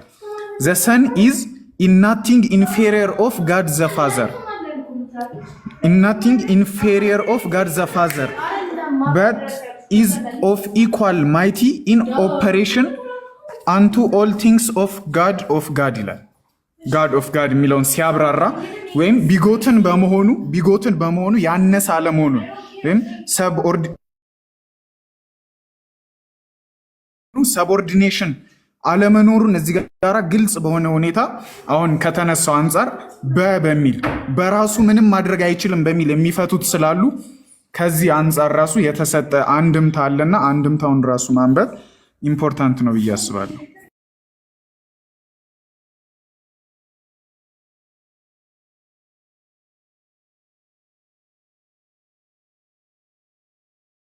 ስማል ወንድሞች እንዴት ነው ዶክተር ተረዳ ያለውን ነገር ጨርሷል መሰለኝ። ለዙም ቅድም አዎ ቆስጤ ጨርሻለሁኝ። ቃለ ሕይወት ያሰማልኝ ሁላችሁ ነው። አሜን። እሺ ዶክተር። እሺ ሱዲ ነኝ። እንዴት አላችሁ? እንኳን አደረሳችሁ። ሰላም ነው። እሺ አላ እንግዲህ ያው ለጠያቂውም ለመምህራችንም እግዚአብሔር ይስጥልን፣ እግዚአብሔር ያክብርልን። እንግዲህ የጠያቂውን አነሳስቶ ለመላሹም ደግሞ የመጽሐፉን ቃል በደንብ አሳይቶ እንድንማር ያደረገን ለወልድ እግዚአብሔር የተመሰገነ ይሁን። ይሄን ነው የምለው። ጥያቄ ኖሮኝ አይደለም የገባሁት። ቅድም ላይ ከሙስሊሞቹ አላህና የለም የሚለው ነገር ነው። የለም ነገር ግን ማን አለ? መሐመድ አለ። መሐመድ አለ፣ ክርስቶስ አለ። ክርስቶስ መሐመድ የክርስቶስ ኢየሱስን ዙፋን መቆናጠጥ እንደፈለገ አሉ መረጃዎችና እነሱ ላይ እኔ መታየት ቢችል ትኩረት ቢሰጠው የሚል ነገር ስላለኝ ነው። እንደ ለምሳሌ ማንሳት ይቻላል። አንዳንድ ነገሮችን አንዳንድ ጥቅሶችን ማንሳት ይቻላል። እኔን ክርስቲያኖች ኢየሱስን እንደሚወዱት አድርጋችሁ ውደዱ ካለ ምን እያለ ነው ማየት ይቻላል። መጽሐፍ የተሰጣቸው ልጆቻችሁን እንደሚያውቁ ያውቁሃል ሲል ምን እያለ ነው? ከልጆችስ አንዱ ተብሎ የተነገረለት የሰው ልጅ ተብሎ የተጠቀሰለት ከሱስ አንዱ ማን ነው? ስለዚህ በዛ ልክ እንዲታይ ይፈልጋል ነው። ይመል ሌሎችም አሉ። ኃጢአት ይምራል ተብሎ ተነግሯል። ጉልበት ሁሉ ያው ለሱ ይንበረከካል፣ አንደበት ሁሉ እሱን ያመሰግናል፣ በፍቅር ይገዛል። እነኚህ ነገሮች ሁሉ ስላሉ እኔ በደንብ ቢታይ የሚል ነገር አለኝ። ሰው ነው ነብይ ነው ይለዋል፣ ግን አይደለም። ኃይልና ስልጣን አለው። የአደም ልጅ ጉልበቱ ስር የሚገዛለት ከሆነ ምን እያለ ነው? ለፍርድ መጣው እኔ ነኝ ብሏል ክርስቶስ ኢየሱስ። መሐመድ ደግሞ እሱ አስቀምጧል። እሱ ተነግሮለታል። እንደውም ቃል በቃል የአደም ልጆች ገዢ ነኝ የአደም ልጅ በትንሣኤ ጉልበቴ ስር የሚንበረከክልኝ እሺ ትጠይቃለህ። አይ እነኝህ ነገሮች አሉና በደንብ ሊስተዋል ይገባል የሚል ነገር ስላለኝ ነው። ይቅርታ ቢዚ አድርጊያችሁ ከሆነ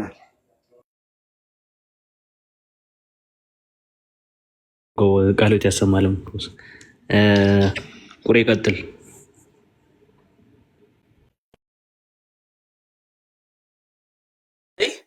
አንድ ነቢይ ማለት ነው። አንድ ነቢይ ኢየሱስ አምላክ ነው ያለ እስቲ አምጡልን። ኢየሱስ ብሎ ያስተማረ ነቢይ አምጡ ከባይብል።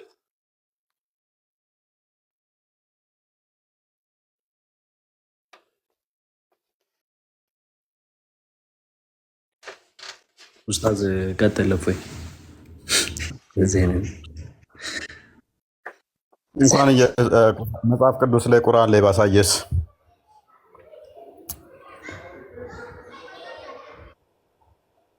ያልኩ ከባይብል ነው። እፎይ አሳየን። ከባይብል ላይ ወደ ቁርአን መሮጥ ለምን አስፈለገ? ቁርአን ላይ ሲጀመር እሺ ሚውት አድርግ።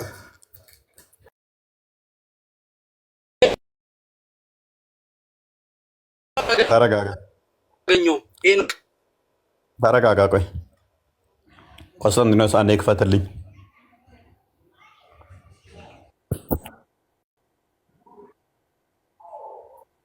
ቄሮ ቀሬ ማነው ስምህ? ስለ ስሜ ምን አገባህ? አሁን የጠየቅኩህን መልስ። ባይብል ላይ አንድ ነቢይ ሙሴ ኢየሱስ አምላክ ብሎ ያስሩን ንገረኝ እኮ እያልኩ ኢየሱስ አምላክ ነው ጠርቶ ኢየሱስ አምላክ ነው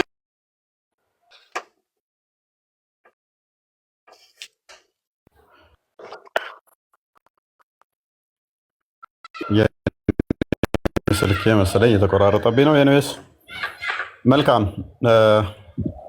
አንዴ 4:171 ክፈትልኝ። ሱራ 4:171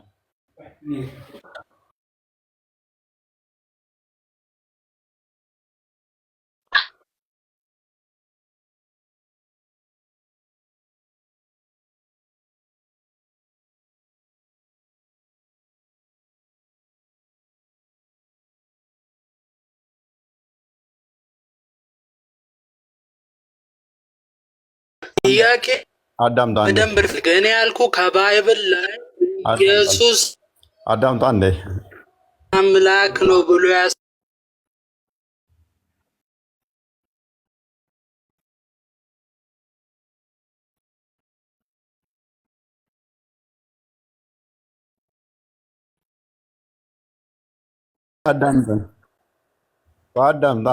አዳምጥ እንዴ ወዳጅ አዳምጥ እንጂ ተረጋጋ። አዳምጥ። ስለዚህ ሚውት ያዝና እንዲያዳምጥ። ኦራይት እንደዚህ ይላል። እናንተ የመጽሐፉ ሰዎች ሆይ በሃይማኖታችሁ ወሰንን አትለፉ፣ በአላህም ላይ እውነትን እንጂ አትናገሩ። የመርየም ልጅ አልመሲህ ኢሳ የአላህ መልእክተኛ ወደ መርየም የጣላት ቃሉም ከእርሱ የሆነ መንፈስም ብቻ ነው ይላል። ስለዚህ ኢሳ ማን ነው ይላል? የአላህ ቃልና መንፈስ ነው ይላል። የአላህ ቃል ደግሞ ዘላለማዊ ነው ወይንስ ፍጡር ነው? የአላህ መንፈስ ደግሞ ምንድን ነው? አሁን ቄሬ ትመልስልኛል። የአላህ መንፈስ ፍጡር ነው?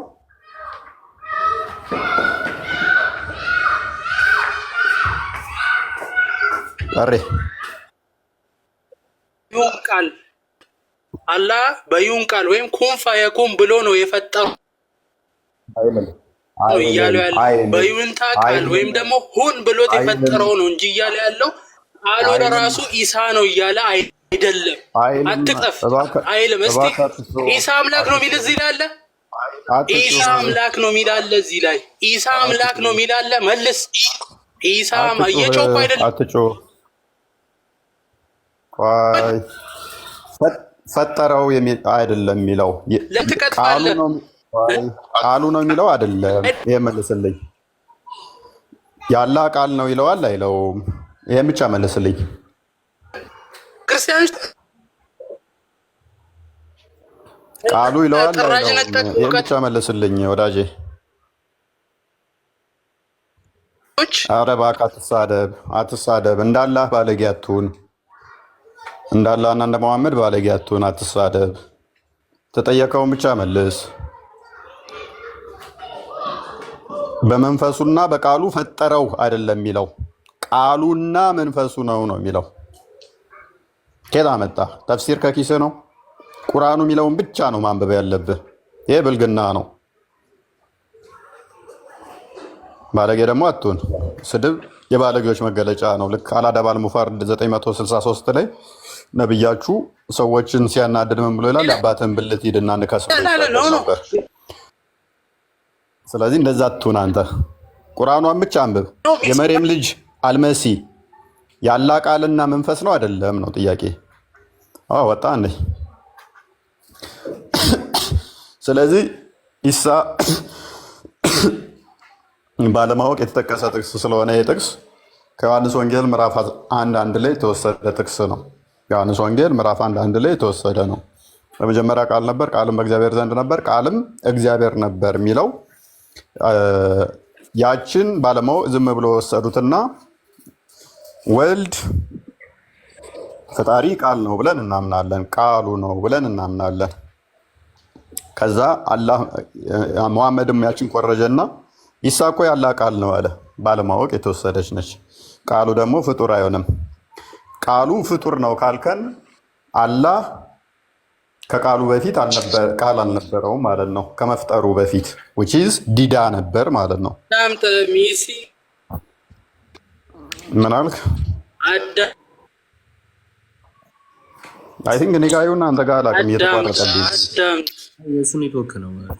ኔትወርክ የኔ ይሁን አንተ ይቋረጣል። የእሱን ሞዴሬተር አታስገቡት። በቃ መልሳችሁ። የእሱ ኔትወርክ እየሰራ አይደለም። ቆይ ሞዴሬተር አንዴ ተረጋጉ ፕሊዝ።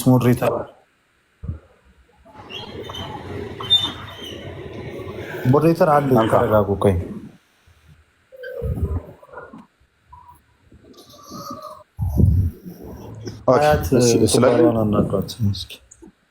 እሺ እንሄዳለን ወደ እሷ። ስለዚህ ምንድነው እሱ ኢሳ ያላ ቃልና መንፈስ ነው ተብሎ ይታመናል። እስልምና አስተምሮ ቃሉና መንፈሱ ነው የሚለው አስተምሮ። እነሱ ግን ይሄንን ከጊዜ በኋላ የመጡ አሁን ምን ያደርጉታል?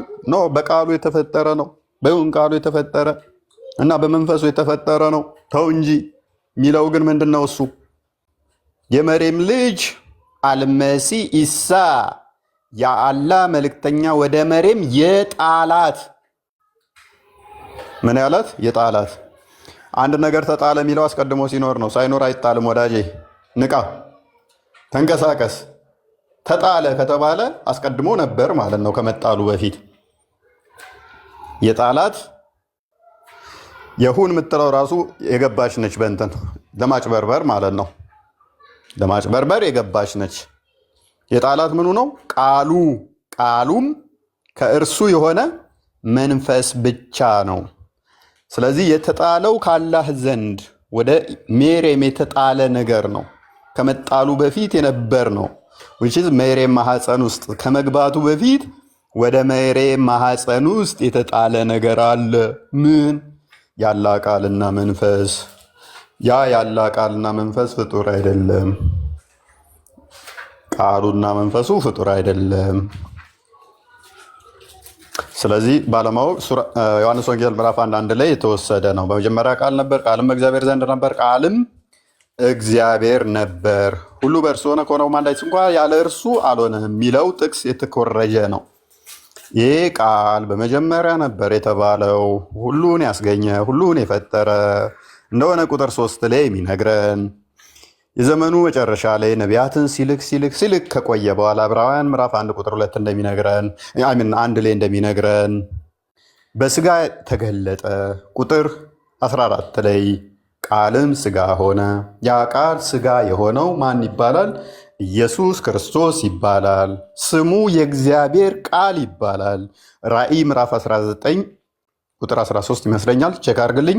ራእይ ምዕራፍ 19 ቁጥር 13 ላይ በደም የተረጨ ልብስ ተጎናጽፏል፣ ስሙም የእግዚአብሔር ቃል ተብሏል።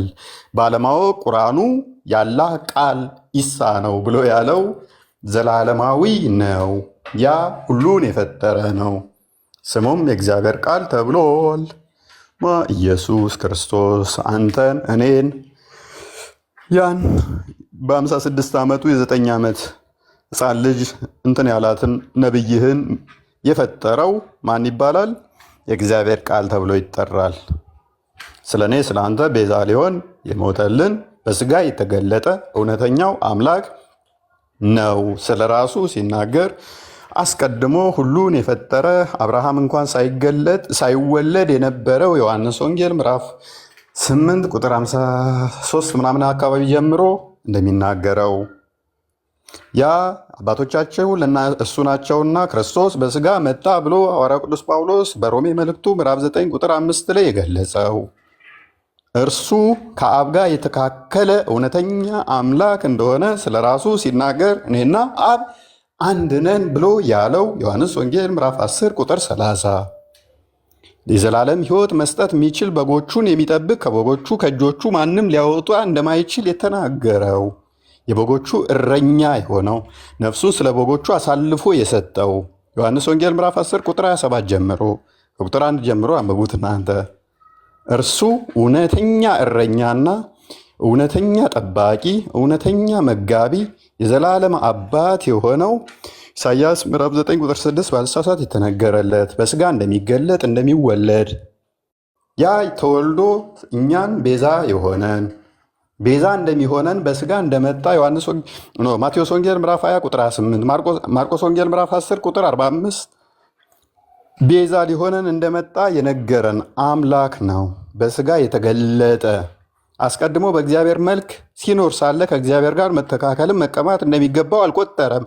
ነገር ግን የባሪያም መልክ ይዞ መጣ፣ በምስሉም እንደ ሰው ተገኝቶ ይኸውም ለመስቀል ሞት እንኳን የተገባ ሆነ ተብሎ የተነገረለት በፊልጵስዩስ ምዕራፍ 2 ቁጥር 6-8 አካባቢ እርሱ አስቀድሞ በእግዚአብሔር መልክ የሚኖረው በስጋ የተገለጠው የኔንና አንተን የባሪያ መልክ የያዘው ክርስቶስ አዎ አምላክ ነው። ሀያት ጥያቄሽን መጠየቅ ትችላለሽ። ሜቢ ልደት ወይንም ሌሎቻችሁ መጨመር ትችላላችሁ። ቃሉ ያሰማልን ወንድማችን ፎይ አንድ ቀደም ቀሪ አይ ቲንክ እየተቆራረጠ ነውና ኔቱ አልተሰማም። ግን ከኦልድ ቴስትመንት ካልም ኦልድ ቴስትመንት ላይም አለ ሞር ፎይ ያለው ላይ አንድ ሁለት ነገር ልጨምርና ሌሎቻችሁም ትቀጥላላችሁ። አንድ ጊዜ ትልቁ ላይ ብታደርገኝና ከኦልድ ቴስትመንት ራሱ ጎድ የተባለው ባሳያችሁ ደስ ይለኛል። ቃል በቃል ክርስቶስ ራሱ ጎድ ተብሎ ነው የተነገረውና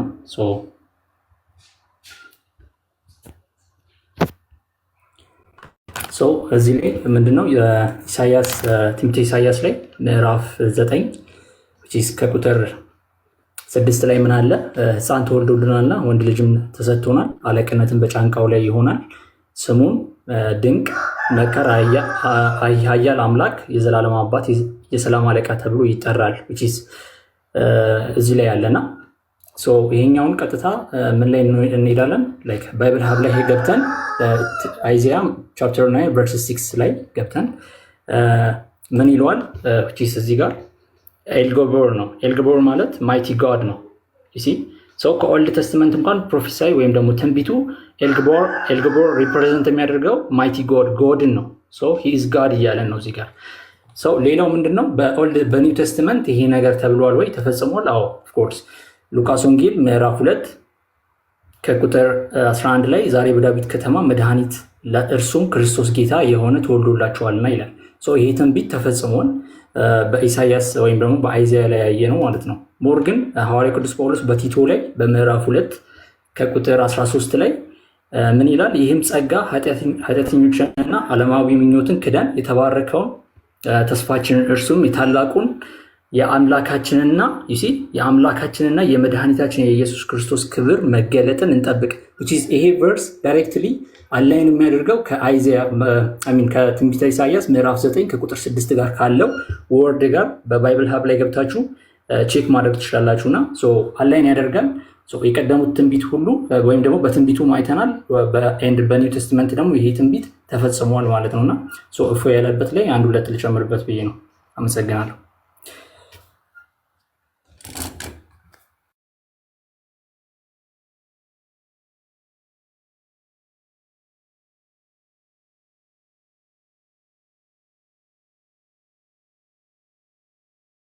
ልደት አለ። ኦኬ እሺ፣ ገስት ላይ ያሉ ልጆች ካሉ ተቀበሏቸው ነው።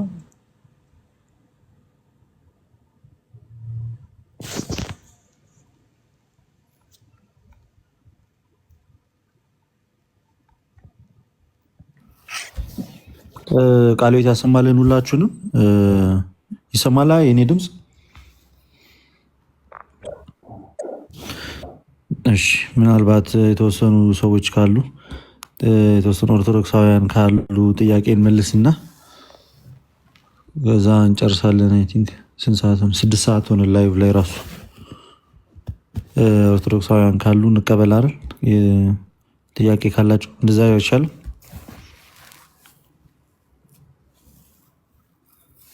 ምን ይመስላችኋል?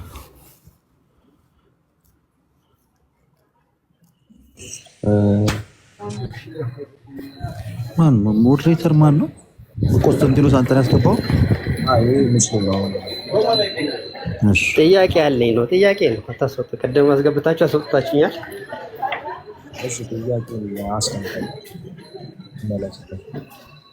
እሺ እኔ ጥያቄ ስቅለትን በተመለከተ ነው። እስቲ ዮሐንስ ወንጌል ላይ ምዕራፍ 7 ከ30 ጀምሮ ያለውን ጥያቄ ልከፍት አይመቸኝም። ስልክ ሌላ ተጨማሪ ስልክ አልያዝኩም።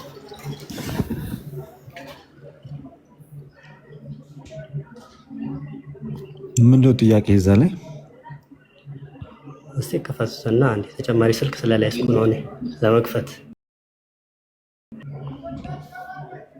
እሺ ቆስጠንጢኖስ፣ እሺ ቀጥሉ እናንተ። ቃሌ መክፈት ይችላል። ትልቁ ላይ አድርገው ነው።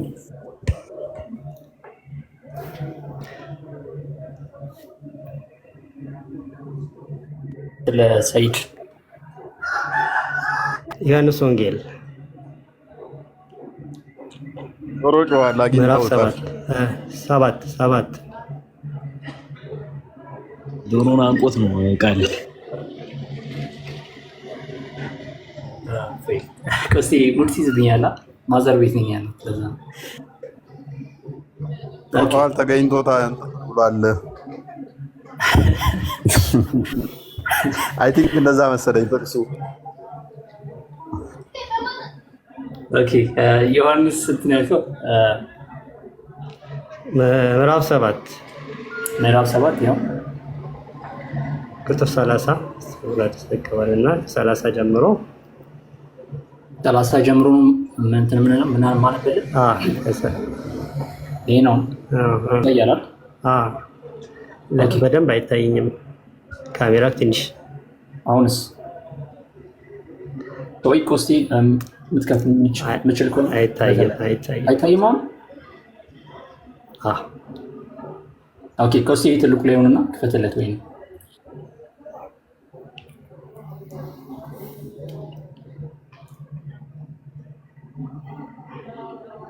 ትልቁ ላይ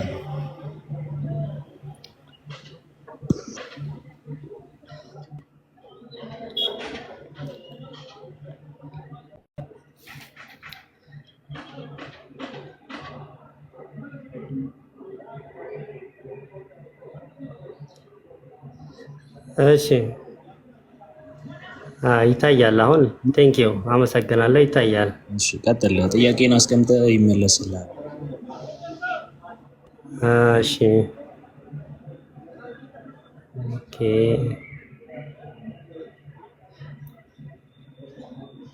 ግን የተለይቶብኛል እዚህ ጋር አንድ ቼክ ላርክ ከይቅርታ ጋር ሌላ ስልክ ልክፈት። ተለይቶብኛል። ከቀድሞ ማነው ከከፈተው ይለያል። የእሱ ትክክል ነበር፣ ግን ትንሽ አይታይም ነበር ነው እንጂ። እሺ ልደት ሌሎች ልጆች ካሉ እስከዛ ተቀበለና እሱ ያስተካከል። እኔ እንደኔ እኮ ክርስቲያኖችን ብንቀበል ብዬ እኮ ነው። በጣም ሁሌ የተናገረው ነገር ስለሆነ ጥሩ እነሱን እያብራሩ ይሄ ይለቅና የሚያመጣውን ነገር ያምጣና እኔውና እስኪ ቼክ አድርገና እስኪ አጣራና ነው። እስከዛ ድረስ ሌላ ሰው እንቀበል። ሀያት ሰላም ነው። ሀያት ምን ያዩት ክርስቲያን መሰለችኝ ነው ሙስሊም ናት?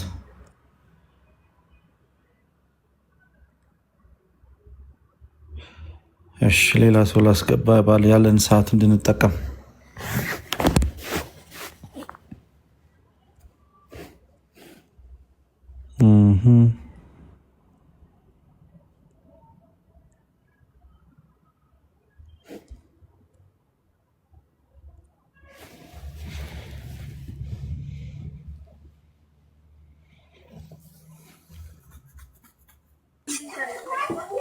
እሺ ማንን በል በክርስቶስ አሜን ማርያም እሺ አረ ገብተሻል እህታችን ወደ ጥያቄ ማንን በል በክርስቶስ እሺ እያወራሽ ከሆነ ሚውት ላይ ነሽ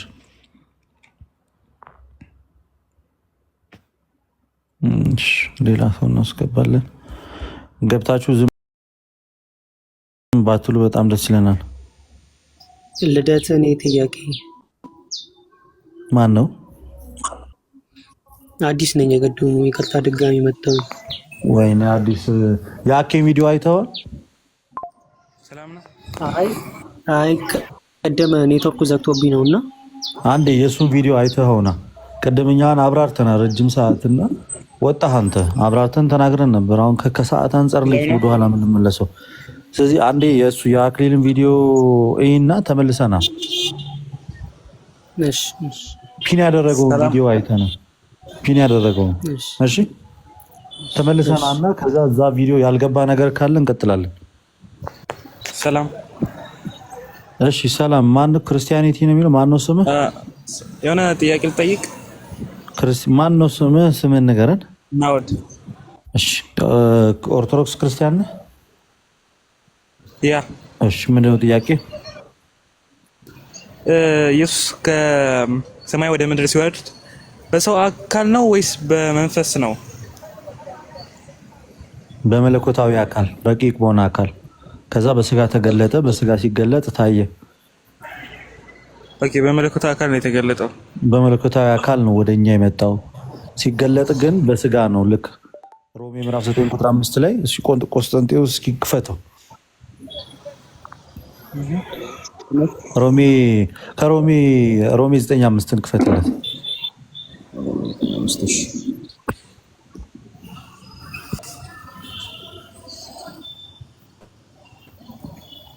ምን ይላል መሰለህ አባቶችም ከነርሱ ናቸው ከነርሱም ክርስቶስ በስጋ መጣ እርሱም ከሁሉ በላይ ሆኖ ለዘላለም የተባረከ አምላክ ነው ይላል በስጋ ሲገለጥ ነው ግን በስጋ ከመገለጡ በፊት ወደ ድንግል ማርያም የመጣው አካላዊ ቃል ነው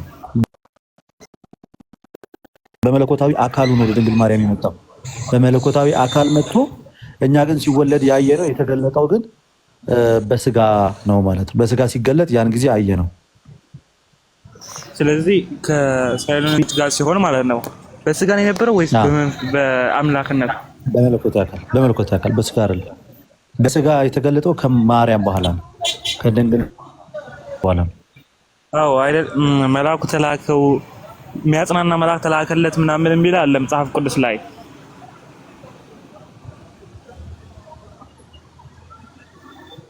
ሰማይ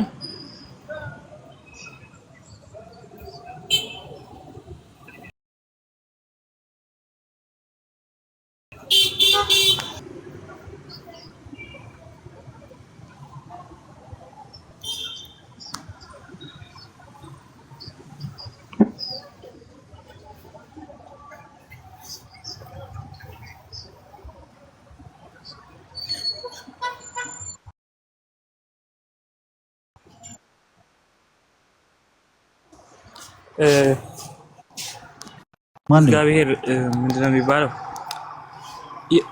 አጽናኝ መልአክ ለኢየሱስ ክርስቶስ ተልኮለት ነበር አይደል እሺ ታዲያ እሱ የተላከለት ያኔ በመንፈስ ነው የነበረው ኢየሱስ ክርስቶስ ወይስ በአምላክነቱ ነው የነበረው ወደ መሬት ያስተማረ በነበረበት ጊዜ የትኛው ጋር ነው ጥቅሱ እንደዛ የሚለው? ወይንስ እኔ ልሂድ? እሺ ቀጥልበት። እፎይ ችግር ነው።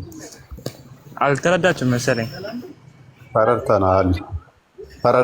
ጥያቄን በጥያቄ ልመልስልህ። ኢየሱስ አይ ቲንክ ሉቃስ 22:40 ምናምን እንደዚህ 23:40 ምናምን አካባቢ መሰለኝ መንፈስ ተላከለት የሚል ኦኬ፣ ወደዛ እንሄዳለን።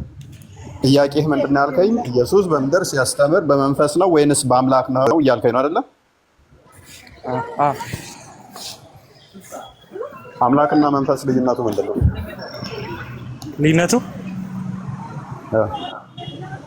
አምላክና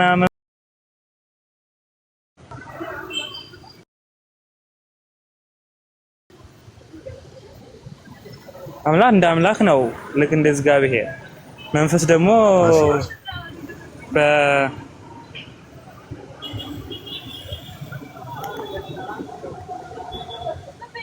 በማንኛውም ብቻ በሰው ጉዳይ ላይ ያስረዳኝ። በጠየቀኝ ጥያቄህን ግልጽ አድርጌ ልመልስልህ እኮ ነው። ኢየሱስ በምድር በነበረበት ሲያስተምር በአምላክነቱ ነው ወይስ በመንፈስ ነው አልከኝ።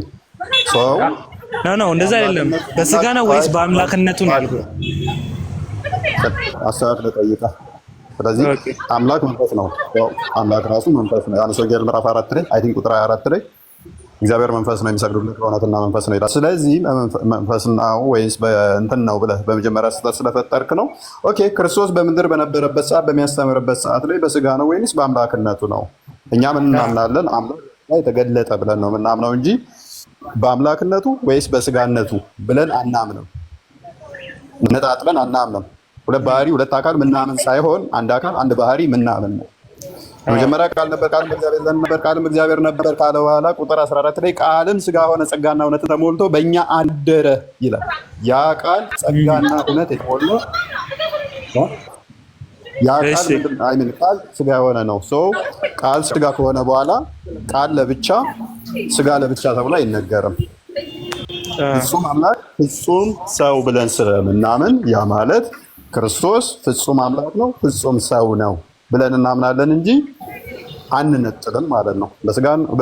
በአምላክነቱ ነው ወይስ አምላክ ሳይሆን ብለህ ወይም በዛ እናምንም ማለት ነው። ያ በስጋ ያልከው ግን ያ በስጋ ያልከው በስጋ የተገለጠ አምላክ ነው። ያ የምታየው ክርስቶስ በስጋ ብለህ የጠየቀን ፍጹም አምላክ ነው ፍጹም ሰውም ነው። እሺ ሌላ ጥያቄ አለኝ። እሷ ልጠይቅና እወጣለሁ። ጠይቀህ እዚህኛው ላይ ገብተዋል። ስማ አስረዳኝ እኮ እኛ ኦርቶዶክሳውያን በሁለት ላይ አንከፋፍለውም እያልከኝ ነው። በአንድ ላይ ነው ምናምን።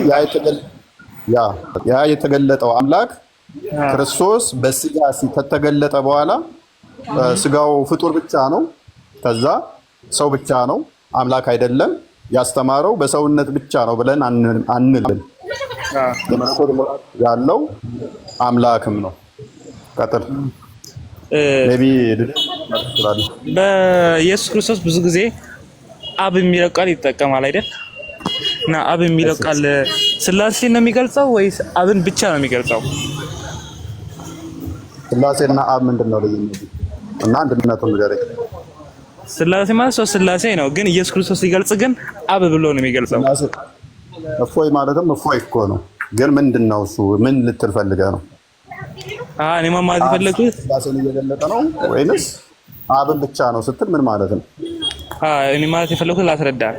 ኢየሱስ ክርስቶስ ብዙ ጊዜ አባቴ የሚለው ቃል ለማን ነው የሚገልጸው ነው? ለአባቱ እኮ ለስላሴ ነው ወይስ ለአብ ነው? ስላሴ ማለት ምን ማለት ነው? አብ ስላሴ ማለት አብ ማለት ነው።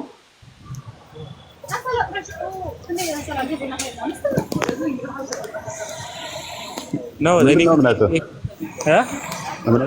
ምንድን ነው?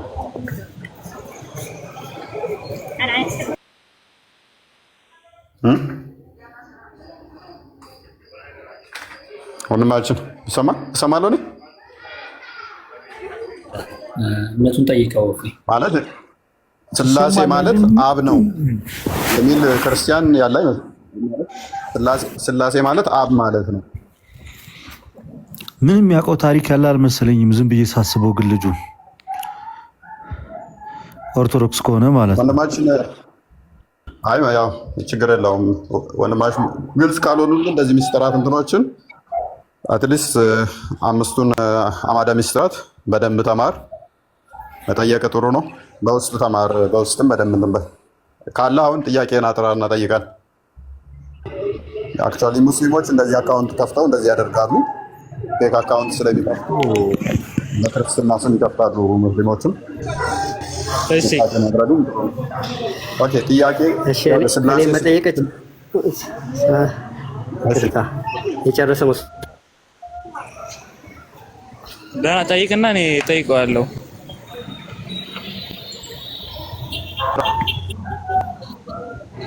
ነው ይጨርስ ልጁ። ይሄኛው የጀመረው ይለቅ። እሺ ነው እኔ እኮ ስላልገባኝ ነው የምጠይቀው ያለሁት። አሁን ስላሴ ማለት እና አብ አንድ ናቸው ወይ ነው?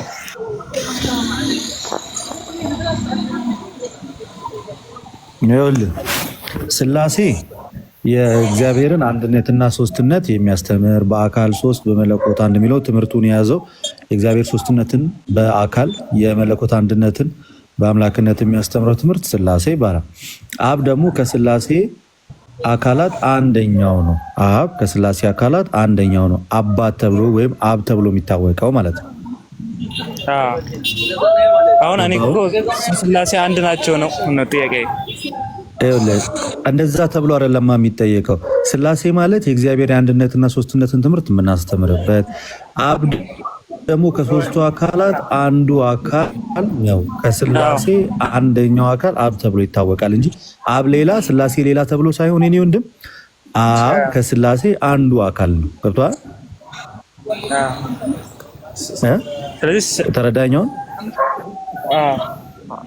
አይደለም። አብና ወልድና መንፈስ ቅዱስ አንድ ናቸው ወይ ነው ያኔ ጥያቄ። አብ ወልድ መንፈስ ቅዱስ አዎ በመለኮት አንድ ናቸው፣ በአካል ደግሞ ሶስት ናቸው። ኦኬ ቴንክ ዩ ገባ አሁን? እሺ ሌላ ጥያቄ አለ? አይ የለኝም። አመሰግናለሁ።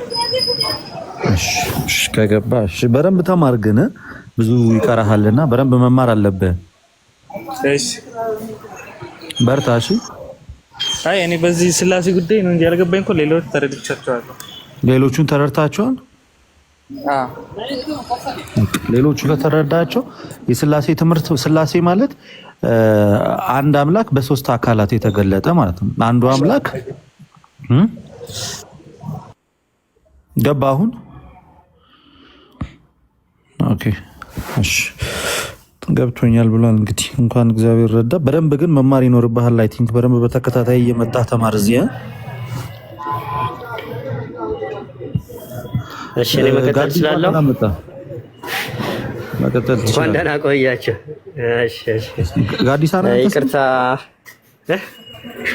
ጋዲሳ ነው ያንተስ? ጋዲ ነው እንኳን ደህና መጣ ያልኩት። ችግር የለውም እና ይቅርታ ያው እዛው የዮሐንስ ወንጌል ምዕራፍ 7 ከ30 ጀምሮ ነበር ያልኩ። አሳየን እስኪ አሳየን። አውጣ። እሺ እሺ እሺ እሺ እሺ 30 እየፈለኩኝ ነው። ዮሐንስ ወንጌል ስንት ነው ያልከው? ዮሐንስ ወንጌል ምዕራፍ 7 እሺ ምዕራፍ 7 ከ32 ጀምሮ ከ32 ቪዲዮ ክፈትና አሳየና። እሺ ይኸው እየከፈትኩኝ ነው። እንዴ ዮሐንስ ወንጌል ምዕራፍ 7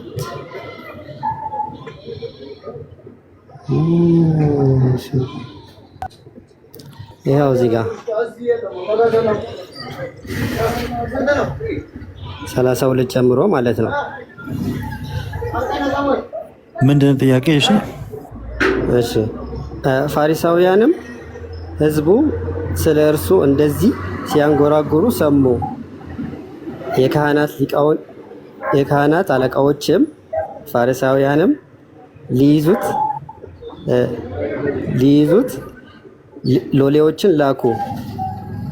ይቀጥላል። ኢየሱስም አለ ነው እንግዲህ። ኢየሱስም ይቅርታ ጠፋብኝ አንደኛው ሞባይል። እሺ ኢየሱስም ይላል እና ምንድን ነው የሚለው? ገና ጥቂት ጊዜ ከእናንተ ጋር እቆያለሁ። እሺ አላለም። ኦኬ ለማለት ነው። ያው እንደዛ ብዬ ስለተረዳሁት ነው እኔ በዛውም ልታስተካክለኝ ነው። ገና ጥቂት ጊዜ ከእናንተ ጋር እቆያለሁ፣ ወደ ላከኝም እሄዳለሁ። ከዛ ይቀጥላል። ትፈልጉኛላችሁ፣ አታገኙኝም፣ እኔም ወዳለሁበት እናንተ ልትመጡ አትችሉም ይላል። አሁን እዚህ ላይ ጥያቄ ምንድን ነው? እኔ ይሰማል አይደል? ጥያቄ ምንድን ነው? እሺ ጥያቄ ወደ ጥያቄ ስመጣ ከላይ ያው 32 ላይ እንደሚፈልጉት እና ሊይዙት ያው እንዳሴሩበት ነው የተረዳሁት። ልክ ካልሆንኩኝ ታስተካክለዋለህ። እሺ 33 ላይ ደግሞ ምን አለ እሱ በዚህ ጉዳይ ላይ? ጥቂት ጊዜ ከእናንተ ጋር እቆያለሁ፣ ወደ ላከኝም እሄዳለሁ የተወሰነ ከቆየው በኋላ። 34 ላይ ደግሞ ትፈልጉኛላችሁ፣ አታገኙኝም፣ ወዳለሁበትም ለመምጣት አትችሉም። ማንን ነው ፈልገው አግኝተው የሰቀሉት?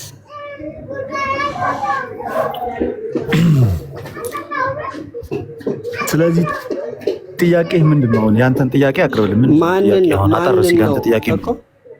ባጭሩ ማንን ነው ፈልገው አግኝተው የሰቀሉት? ኢየሱስን አገኙትና ኢሳን ሰቀሉት እኮ። ኢሳን እኮ እንዴት? ይኸው እዚህ ጋር እኮ ምንድን ነው እያለ ያለው? በሰዓቱ አሴሩበት ሊፈልጉት። እሺ ከዛ ምን አለ እሱ? ጥቂት ጊዜ ነው ከእናንተ ጋር የምቆየው። ኦልሬዲ ፋይናል ጌም ነው። ወደ ላከኝ እሄዳለሁ፣ ወዳለሁበት ደግሞ ልትመጡ አትችሉም አለ 34 ላይ። መታችሁ ልትይዙኝ አትችሉም አለ። ይሄንን ያለው ግን ለምንድን ነው? ቁጥር 6 ነው አለው። እሺ አይ ቲንክ 7:6 ነው። እኔ እዚህ ይሄኛውን ተረድቼ ነው ወደዛ መሄድ የምችለው። 7:6 እዚህ ላይ ማንን ነው ፈልገው አግኝተው የሰቀሉት? እንደዚህኛው ጥቅስ ዝቅ በልና አንብበው እስኪ ከመጀመሪያ ጀምር። ከቁጥር 6 ጀምር እስኪ። ቁጥር 6 ላይ ምን ይላል? እሺ 6 ላይ ቁጥር 6 ኢየሱስም እንዲህ አላቸው፣ ይቅርታ ጊዜ ገና አልደረሰም፣ ጊዜያችሁ ግን ዘውትር የተመቸ ነው። ኦኬ ስለዚህ ጊዜ አለው ማለት ነው። ክርስቶስ ያልደረሰበት ጊዜ አለ ማለት ነው። ማይደርስ እነሱ እሱ ባለው ነው እንጂ እነሱ ባሉት እንዳልሆነ እየተናገረ። መልካም እዛው ላይ ጊዜ አልደረሰም ሲል እናንተ ባሰባችሁ ጊዜ፣ እናንተ በወሰናችሁት፣ እናንተ በፈለጋችሁት በኃይል በጉልበት መጣችሁ አትይዙኝም እያላቸው ነው። እኔ በፍቃዴ ራሴን አሳልፌ እሰጣችኋለሁ እንጂ እናንተ እንደው ፈልጋችሁ እኔን አትይዙኝም እያላቸው ነው። ጊዜ አልደረሰም ሲላቸው እኔ ባልኩት ሰዓት እኔ በፈቀድኩላችሁ እንጂ እናንተ እንደው በኃይልና በጉልበት እናንተ አዋቂ ሆናችሁ እኔን አትይዙኝም፣ እንደዛ ብትፈልጉኝ አታገኙኝም እኔ ፍቃድ ባልሰጣችሁ እያለ ነው። አይ ቲንክ ዮሐንስ ወንጌል ምዕራፍ 8 ቁጥር 30 ነው 20 ላይም ይደግመዋል። ይሄንን ጊዜው ሳይደርስ ሊይዙት እንዳልቻሉ ይናገራል። ጊዜው ሲደርስ ግን ራሱ ነፍሱን አሳልፎ ስለሁላችን እንደሚሰጥ አስቀድሞ ዮሐንስ ወንጌል ምዕራፍ 2 ቁጥር 18 ላይ ይህም ቤተ መቅደስ አፍርሱት በሶስተኛ ቀን አስነሳዋለሁ ብሎ ተናግሯል።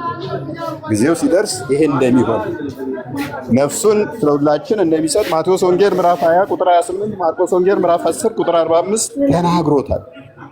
እንደውም መስቀሉን መሰቀሉን የሚቃወሙትን በማቴዎስ ወንጌል ምዕራፍ 16 ከቁጥር 21 ይመስለኛል ወይንም 20 ጀምሮ ተናግሮ ጴጥሮስ እንኳን ተው ይሄ አይሆንብህ ሲለው ወግድ አንተ ሰይጣን የሰውን እንጂ እግዚአብሔርን አታውቅም ብሎ ተቃውሞታል። እንደሚሞት እንደሚሰቀል በሶስተኛ ቀን እንደሚነሳ ደጋግሞ ተናግሯል። ነገር ግን የሚሞተው የሚሰቀለው ሞቶ የሚነሳው በገዛ ስልጣኑ በገዛ ፍቃዱ እንጂ እነሱ ባሰቡት እነሱ በወሰኑት ሰዓት እንዳልሆነ ሲነግራቸው በራሳቸው ኃይል ስልጣን እንደማይዙት ሲያስረዳቸው ጊዜ አልደረሰምና ብሎ ይላቸዋል። እናንተ ብትፈልጉኝ አታገኙኝም ይላቸዋል። ጊዜው ሲደርስ ነው ይሄ መሆን የሚችለው። ካራ በምን እናውቃለን? ጊዜው ሲደርስ ራሱን አሳልፎ ስለነሱ እንደሰጣቸው በምን እንረዳለን? አንድ ዮሐንስ ወንጌል ምዕራፍ 18 ቁጥር 1 ጀምረህ ክፈትልኝ። ሰኢድ ከፍተው እኔ እሺ ራሱ ነፍሱን ግን እኔ ጥያቄ አልተመለሰልኝም። ማለቴ አሁን ባጭሩ ከጥቅስ እያጣቀስክ ባይሆን ነው ግልጽ ነው። ጥቅስ ተረት አናወራም። ክፈተው ጥቅሱንና ራሱ በፍቃዱ እንደተያዘላቸው ላሳየህ። እነሱ ትልቅ ሰዎች እስከሆነ ድረስ ጥቅሱን ክፈትና አንብበው። እነሱ ፈልገው ምን ብለው እንደዛ ሳይሆን የሚያገኙት እሱ ራሱ በፍቃዱ በስልጣኑ እንደሚያዝላቸው ላሳየህ እኮ ነው እንጂ እነሱ ኃይልና ፍቃድ እንዳልሆነ ላሳየህ። ምን ልክፈትልሽ? ዮሐንስ ወንጌል ምዕራፍ 18 ቁጥር 1 ላይ አንተ የጠቀስከው ወንጌል ማለት ነው። ምዕራፍ ስንት? 8 18 ምዕራፍ 18 ያ ሜቢ ሌላ ሰው ክፈቱልኝ ወይ ሌላ ስልክ ስለሌለኝ ማየት አይቻለኝም ማለት ነው። እኔ ልክፈቱ እንዳለ ብዙም አላውቀው። ቆስጠንጢኖስ ከፍ አድርገው አንዴ። ኦኬ ሊይዙት እንግዲህ የሮም ወታደሮች ተሰባስበው መጡ። ይሁዳ እየመራቸው ነው። እንግዲህ ዮሐንስ ወንጌል ምዕራፍ 13 ላይም ታስታውሳላችሁ ቅዱስ ስጋና ደሙን በሚሰጥበት ሰዓት ላይ ይሁዳ አሳልፎ እንደሚሰጠው አስቀድሞ ተናግሮት ነበረ። ይሄ ነገር እንደሚሆን መች እንደሚሆን እሱ ያውቀዋል። ነገር ግን በእነሱ ኃይልና ጉልበት እንደማይዙት በግልጽ እየነገራቸው ሊይዙት ሲመጡ ኢየሱስም ደቀ መዛሙርቱም ብዙ ጊዜ ወደዚያ ስለተሰበሰቡ አሳልፎ የሰጠው ይሁዳ ደግሞ ስፍራውን ያውቅ ነበር አለ። ስለዚህ ይሁዳ ጭፍሮችን እና ካህናቶችን አለቆችን ከፈሪሳውያንም ሎሌዎችን ተቀብሎ በችቦና በፋና በጋሻ ጦርም ወደዚያ መጡ አለ። ኢየሱስም የሚመጣበትን ሁሉ አውቆ ወጣና ማንን ትፈልጋላችሁ አላቸው። ምን አላቸው? ማንን ትፈልጋላችሁ አላቸው። አስቀድሞ ወጥቶ ጠበቃቸው ማለት ነው። አየህ፣ እነሱ ፈልገው አግኝተውት ሳይሆን እሱ አስቀድሞ ወጥቶ ጠበቃቸው። ሊይዙት እንደሚመጡ አውቆ ራሱ ሄዶ ተቀበላቸው። ሄዶ እሱ ራሱ አቀባበል አደረገላቸው። እነሱ ፈልገው አይደለም ያገኙት። እነሱ አይደለም የያዙት ፈልገው፣ በኃይል በጉልበት አይደለም የያዙት። አስቀድመው እሱ አቅም አንሶት እንደው እነሱ አቅም ኖሯቸው እንደዛ አይደለም። ራሱ ነው ነፍሱ ስለ ብዙዎች ቤዛ ሊሰጥ በፍቃዱ ስለሆነ የተያዘላቸውም በፍቃዱ ነው። የቱ ጋር ነበርኩኝ? ኦኬ ኢየሱስም የሚመጣበትን ሁሉ አውቆ ከምዕራፍ 7 34 ጋር ይጋጫል ማለት ነው ማለት እንዳሴሩበት እኮ ነው። እንዳሴሩማ ቀደም ነገርኩህ እኮ። ይሁዳም እኮ ተስማምቶ መጥቶ እንትን ሲል እኮ አሳልፎ እንደሚሸጠው እየነገረው ነው። እግሩንም ሲያጥብ እንደዛ ነበር እኮ። እያወቀው ነው። አሳልፈ እንደምትሰጠኝ አውቃለሁ፣ እንደሚሰጠው እያወቀ ነው። ኤኒዌይስ ማንን ትፈልጋላችሁ ብሎ ይጠይቃቸዋል። አስበዋል። ሚይዙት መጥተው አያውቁትም። ሚይዙትን እንኳን ገና አያውቁም ማለት ነው። ለዛ ነው እነሱ ፈልገው እንደማያገኙት የነገራቸው፣ አይናቸው ስለታወረ ማለት ነው። ይሁዳ አብረው ቆመው እንኳን ማንን ትፈልጋላችሁ ሊይዙ አስበህ ልትይዝ መጥተህ ገና ማንን ትፈልጋለህ ስትባል። ኦኬ ኤኒዌይስ እንቀጥል። ኢየሱስም የሚመጣበትን አውቀው ተዛ ካለ በኋላ የናዝሬቱ ኢየሱስም ብለው መለሱለት። አንተ ወንጌል መጽሐፍህ እንዴት ነው እሱ? ኦኬ ኢየሱስም ሶሪ እኔ ከላይ ሳላነበው ነው። ኢየሱስም የሚመጣበትን ሁሉ አውቆ ወጣና ማንን ትፈልጋላችሁ አላቸው። ሊይዙት እንደመጡ አውቋል። ነገር ግን ጠየቃቸው። እነሱ ፈልገው አላገኙትም፣ እሱ ግን አገኛቸው። እነሱ አይደለም አስቀድመው ያገኙት፣ እሱ ወጥቶ ጠበቃቸው። ከዛም ማንን ትፈልጋላችሁ አላቸው። ከዛስ የናዝሬቱ ኢየሱስን ነው ብለው መለሱለት። ኢየሱስ እኔ ነኝ አላቸው። አየህ፣ እኔ ነኝ አላቸው። እኔ ነኝ አላቸው። ኦኬ፣ የቱ ጋር ነበርኩኝ? አሳልፎ የሰጠውም ይሁዳ ደግሞ ከነርሱ ጋር ቆሞ ነበር። ከማን ጋር? ከነርሱ ጋር ቆሞ ነበር። አስያዡም አብሮ ቆሞ ነበረ። እንግዲህ እኔ ነኝ ባሏቸው ጊዜ ወደ ኋላ አፈግፍገው በምድር ወደቁ። ሊይዙት የመጡት ገና እኔ ነኝ ስላቸው ይደፋሉ ማለት ነው። ስለዚህ በገዛ ፈቃዱ ተያዘላቸው እንጂ እነሱ በኃይል በጉልበት አይደለም የያዙት። እኔ ነኝ ሲላቸው ገና ይወድቁ ነበር ማለት ነው። ምንድን ነው ጣልቃ እየገባ ነው? በጣም ምንድን ነው? ለምን ተረበሽ? አይ ተረብሽ አይደለም። ጥቅሶቹ እንደገና ሌላ ጥያቄ እየፈጠሩብኝ ነው የሚመጣ ጥቅሶች። ያ ጥያቄ አልተመለሰልኝ ማለት ነው። ምን ችግር አለ ታዲያ ቢፈጥሩብህ? ምክንያቱም ያኛው ገና ሳይመለስ ማለት ነው ይፈልጉታል። እነሱ ያገኙትም እሱ ነው የሚያገኛቸው። እነሱ ናቸው ያገኙት፣ እሱ ነው ወጥቶ የተቀበላቸው። ሰይድ ወይኔ እሺ፣ እኔ እኮ መልስልኝ። እሺ ቀጣይስ ያለው ጥቅስ ቀጣይ የትም አትሄድ። መልስ ይሄንን ቅድሚያ። እሺ እሱ ነው ወጥቶ የተቀበላቸው፣ እነሱ ናቸው ቀድሞ ያገኙት። እነሱ በጉልበት የትኛውም ይሁን እሺ፣ አንተ በተረዳው ያህል ይሁን። እሱ 32 ላይ እሺ ተስማማኝ፣ ችግር የለውም። ስለዚህ ኢየሱስን እዘውታል ማለት ነው። እሺ ያዙት። ስለዚህ ተሰቅሏል ማለት ነው። ስለዚህ ሱራ 4:157ን ገደል ከተትክልኝ ማለት ነው። አመሰግናለሁ። አንዴ እሺ፣ ስለዚህ አልተያዘም አልተሰቀለም የሚለውን አስተዳደረክ ማለት ነው። እንደተያዘ አመንክልኝ፣ እንደተሰቀለ አመንክ ማለት ነው። አልተሰቀለም በጭራሽ። ምክንያቱም መጽሐፍ ቅዱስ ራሱ እኮ እያለ ነው። ኢየሱስ ክርስቶስ ራሱ እኮ በአንደበቱ እያለ ነው፣ ትፈልጉኛላችሁ አታገኙኝም። ሰይድ ተስማምተሃል እኮ። እኔ እኮ አላስረዳኸኝም። ተስማምተሃል እኮ። ተይዟል ብላል። ተይዟል በሚለው እስማማለሁ ብላል። በግድ ነው እንዴ? ተይዟል ቢለው ያስማማኛል ብላል። ለምን ትስቃለህ? ማለት አንዳንዴ ጅል ሲስቅ ሞኝ እንትን አዋቂ የሆነ ይመስለዋል ይባላል እና ወይንም አዋቂ ለመምሰል አብረን እንሳቅ። ኖ እኔ አሁን እንትን አላለኝም። ሰላም ብያለሁ ሁላችሁንም። እፎይ፣ ልደት፣ ማማይ፣ አልራድ፣ ቃል፣ ኮንስታንቲኖስ ሁላችሁንም ሰላም ብያለሁ። ቆስጣ እስቲ እንኳን አደረሳችሁ ሁላችሁም፣ ላይ መታችም ያላችሁ ክርስቲያን ወንድሞች እና እህቶች እንኳን አደረሳችሁ። እንደ ወንድማችን አሁን የጠቀሰው ጥቅስ ቆስጣ ላስቸገር፣ እዛው ጥቅሱ ላይ እንሂድ እስቲ። ምዕራፍ 7 ዮሐንስ ወንጌል ምዕራፍ 7 ላይ ጎበዝ። አይ ምንም ፖለቲክሷን ተዋት፣ ችግር የለውም። እፎይም በደንብ አብራርቶላል። ፖለቲክሷን ተዋት፣ ችግር የለውም። ቁጥር 34 ላይ ነው ጥያቄ የፈጠረብን እስከ 32 እስከ 34 ድረስ። በጣም ጥሩ እሺ 32 ጀምሮ እናንብበው። ጥቅሱ ምንም የሚያሻማም ነገር የለውም።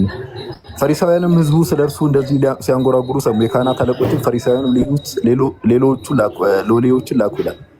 ቁጥር 33 እና 34 ባይዘው ንግግሩ ተያያዥ ነገር ስላለው ነው። ኦኬ 33ን በደንብ ተመልከት። ኢየሱስ ምን አለ? ገና ጥቂት ጊዜ ከእናንተ ጋር እቆያለሁ ወደ ላከኝ እኮ። እኔም ተያያዥነት ስላለው እኮ ነው። ይሄ እዚህ ጋር አልተሰቀለ ለማለት የሚጠቀስም ጥቅስ አይደለም ልልህ ፈልጌ ነው። ሲጀምር የማይገናኝ ነገር የሚጠቀስከው ራሱ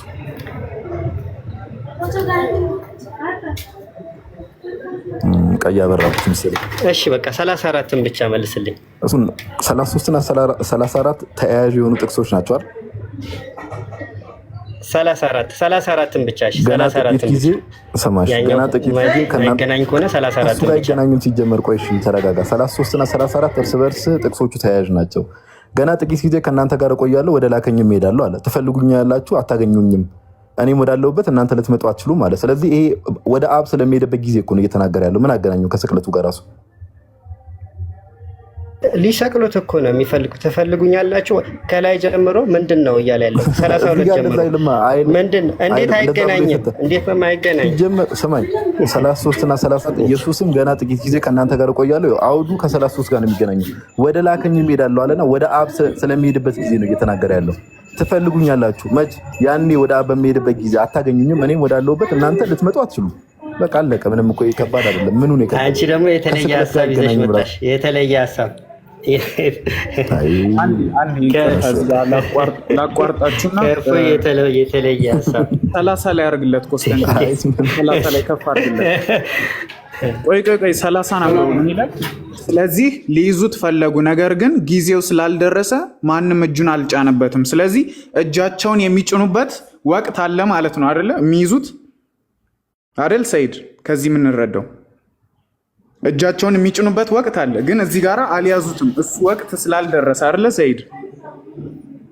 እሺ በጣም አሪፍ። ስለዚህ እዚህ ጋር ስለ ሞቱ እየተናገረ ነው። ይይዙታል፣ ግን አሁን ከረንትሊ ሰዓቱ ስላልደረሰ ወይም እጃቸውን የሚጭኑበት ሰዓት ስላልደረሰ ሊይዙት አልቻሉም። ግን በኢምፕሊኬሽን ምን ያስቀምጣል እዚህ ጋር? የሚይዙት ታይም አለ ማለት ነው አይደለ? ያንን ታይም ነው ቅድም እፎይም በስቅለቱ መልክ ያብራራል። ተረዳህ ሰይድ? ስለዚህ ባይ ኮንቴክስት እዚህ ጋር ስቅለቱ ይገባና ዝቅ ብሎ ዮሐንስ ከ32 ጀምሮ ምኑን ጻፈ ማለት ነው? ከትንሣኤ በኋላ የሚኖረውን ናሬሽን ያስቀመጠው ማለት ነው። ተረዳኸው ሰይድ? ሰይድ በቃ እሺ ሌላ ጥያቄሽ ይላታል እንጂ ተረድቻለሁ አይላችሁም።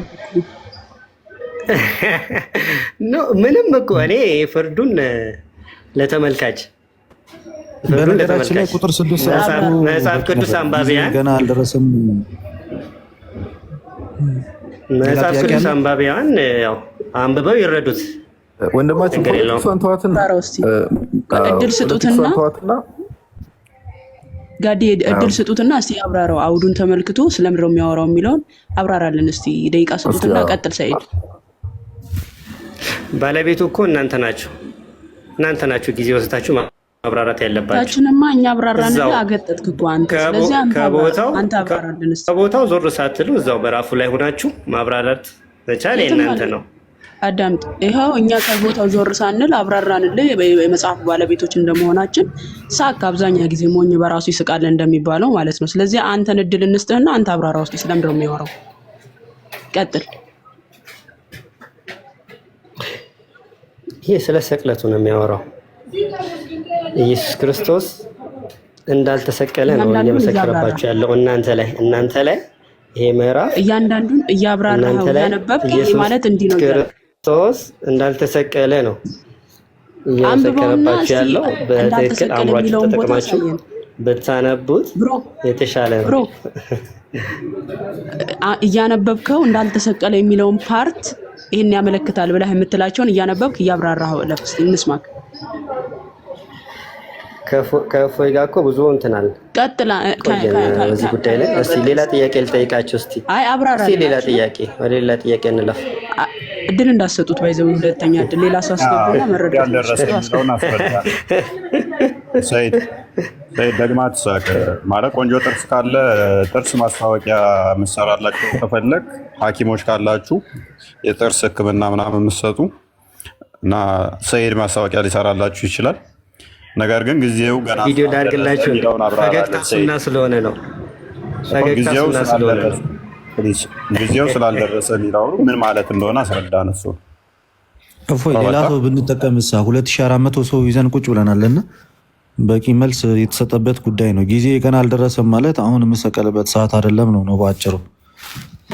የምሞትበት ሰዓት አይደለም ነው። ቁጥር 18 ላይ እኮ ግልጽ አድርጎታል። ጊዜው በደረሰ ሰዓት እኮ ማንን ትፈልጋላችሁ ብሎ ጠይቋቸው እሱ በፈቃዱ ራሱን አሳልፎ እንደሰጠ በጣም በቂ ማስረጃ አይተናል። እና ኮንሲኩዌንሱን ጠብቆ የተጻፈ መጽሐፍ ነው። በመጀመሪያ ሊይዙት ፈለጉ፣ ግን ጊዜው ገና አልነበረ። ብዙ መስራት ያለበት ማስተማር ያለበት ጊዜያቶች ስለነበሩ ራሱን አሳልፎ ሊሰጣቸው ክርስቶስ ፈቃደኛ አልነበር። ጊዜ ገና አይደለም እና ጭራሹን አልሞትም ማለት ሰፊ ልዩነት እንዳለ ተረድተናል። በግድ እንዳልተሰቀለ ለማድረግ መሞከሩ ከራሳችን መጽሐፍ ለዛውም ይህ ቅዠት ነው እና ሌላ ሰው ብናስገባ ይሻላል። ምን ይመስላችኋል? ጀመር ተሰይሟል መሰለኝ። አይ መልስ ተሰጥቶታል፣ እፎይ አብራርቶታል። ለዛ ሌላ ሰው ተቀብለን ደግሞ ክርስቲያኖች ካሉ ለክርስቲያኖች ደግሞ መልስ ብንሰጥበት ደግሞ አሪፍ ነው። ጥያቄ ካላቸው እፎይ እናንተን ልብዳ በካሜራ ተሸርሙጣ እፎይ ሸሌው እናንተን ጌ ነው። ለምን ታስወርዳላችሁ? ናታኔም ተው እንጂ። አንዳንዴ ደግሞ ሞዴሬተሮች ይሳደብ፣ ምን ችግር አለው? እንስማው። ሰው ያለውን እኮ ነው የሚሰጠው። ሰው ያለውን የሚሰጠው። ለምን ታስወርዱታላችሁ? ሞዴሬተር ፕሊዝ ይሳደብ። ተሳድቦ ይወጣለትና ከዛ እኛ ስለ ክርስቶስ ፍቅር ነግረነው ይሄዳል። ምን ችግር አለው? ለእንደዚህ አይነቱም ሰው ክርስቶስ ኢየሱስ ዋጋ እንደከፈለለት ብንነግረው የተሻለ አይመስላችሁ? የሚሳደብ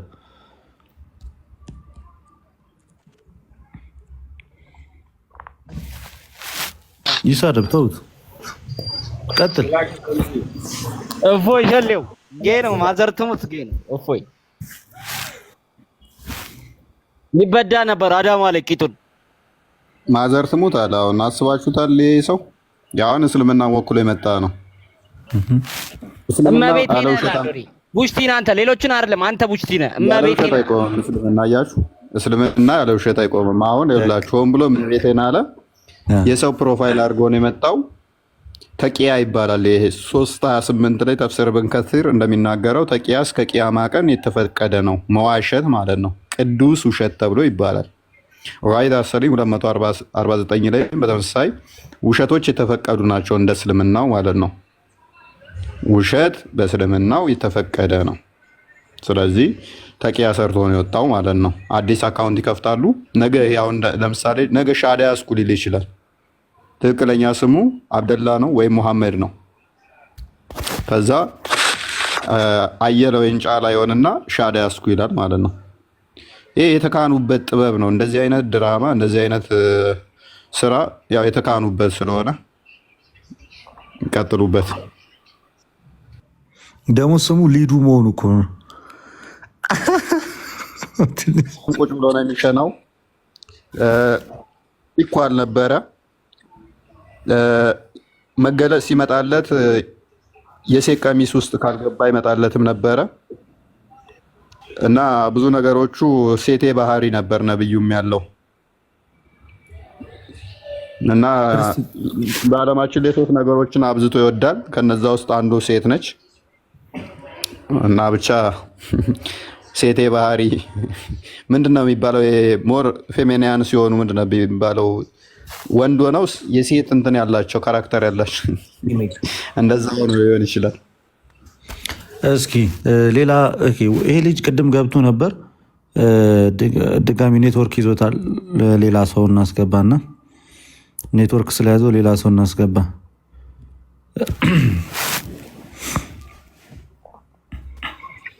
እሺ ብሩክ ሰላም ነው? እግዚአብሔር ይመስገን። እንዴት ናችሁ? አለን እግዚአብሔር ይመስገን። እሺ ጥያቄ አለ? ነው አይ ጥያቄ የለኝም። እኔ ፍሬን ሰላም ልበል ብዬ ነው። አንድ ደቂቃ ብቻ ከተፈቀደልኝ። እፎ እየሰማ አይደለም። አይ ቲንክ ስልክ ገብቶበታል። ሰላም ብለው ነው። ሌላ ሰው እናስገባለን። ፈጣን እሺ አውርደሽ ሰላም ብለውና ሌላ ሰው እናስገባ። ከሰዓት አንጻር ብሩክ ጥያቄ ነው ሰላምታ ነው? ሰላም ልበለው ነው ያለው። አመሰግናለሁ፣ እወድሃለሁ። እግዚአብሔር እድሜና ጤና ይስጥ ለማለት ነው። የኔን እድሜ ቀንሶ ላንተ ይስጥ ነው። እወድሃለሁ። አመሰግናለሁ። እሺ እናመሰግናለን። እንግዲህ ሰው እድሜ ያሸክመኝ ባለዳልታ አድርገኝ ነው እንዴ? በዚህ ኑሮ ውድነት ላይ ተጨማሪ ለልደት ስጡት ባይሆን እሱ ነው እድሜ ልደት ይልመድ። መልካም ጊዜ ቆየው። እኔም እዚህ ቴንኪው። እሺ ቴንኪው። አሚን አሚን። የተወሰኑ ሰዎችም ክርስቲያኖችን ብቻ ጥያቄ ካላችሁ እንቀበልና ረጅም ሰዓት ስላወራን እስልምና በታሪክ ውስጥ ታሪካዊ ማስረጃ አለው ወይ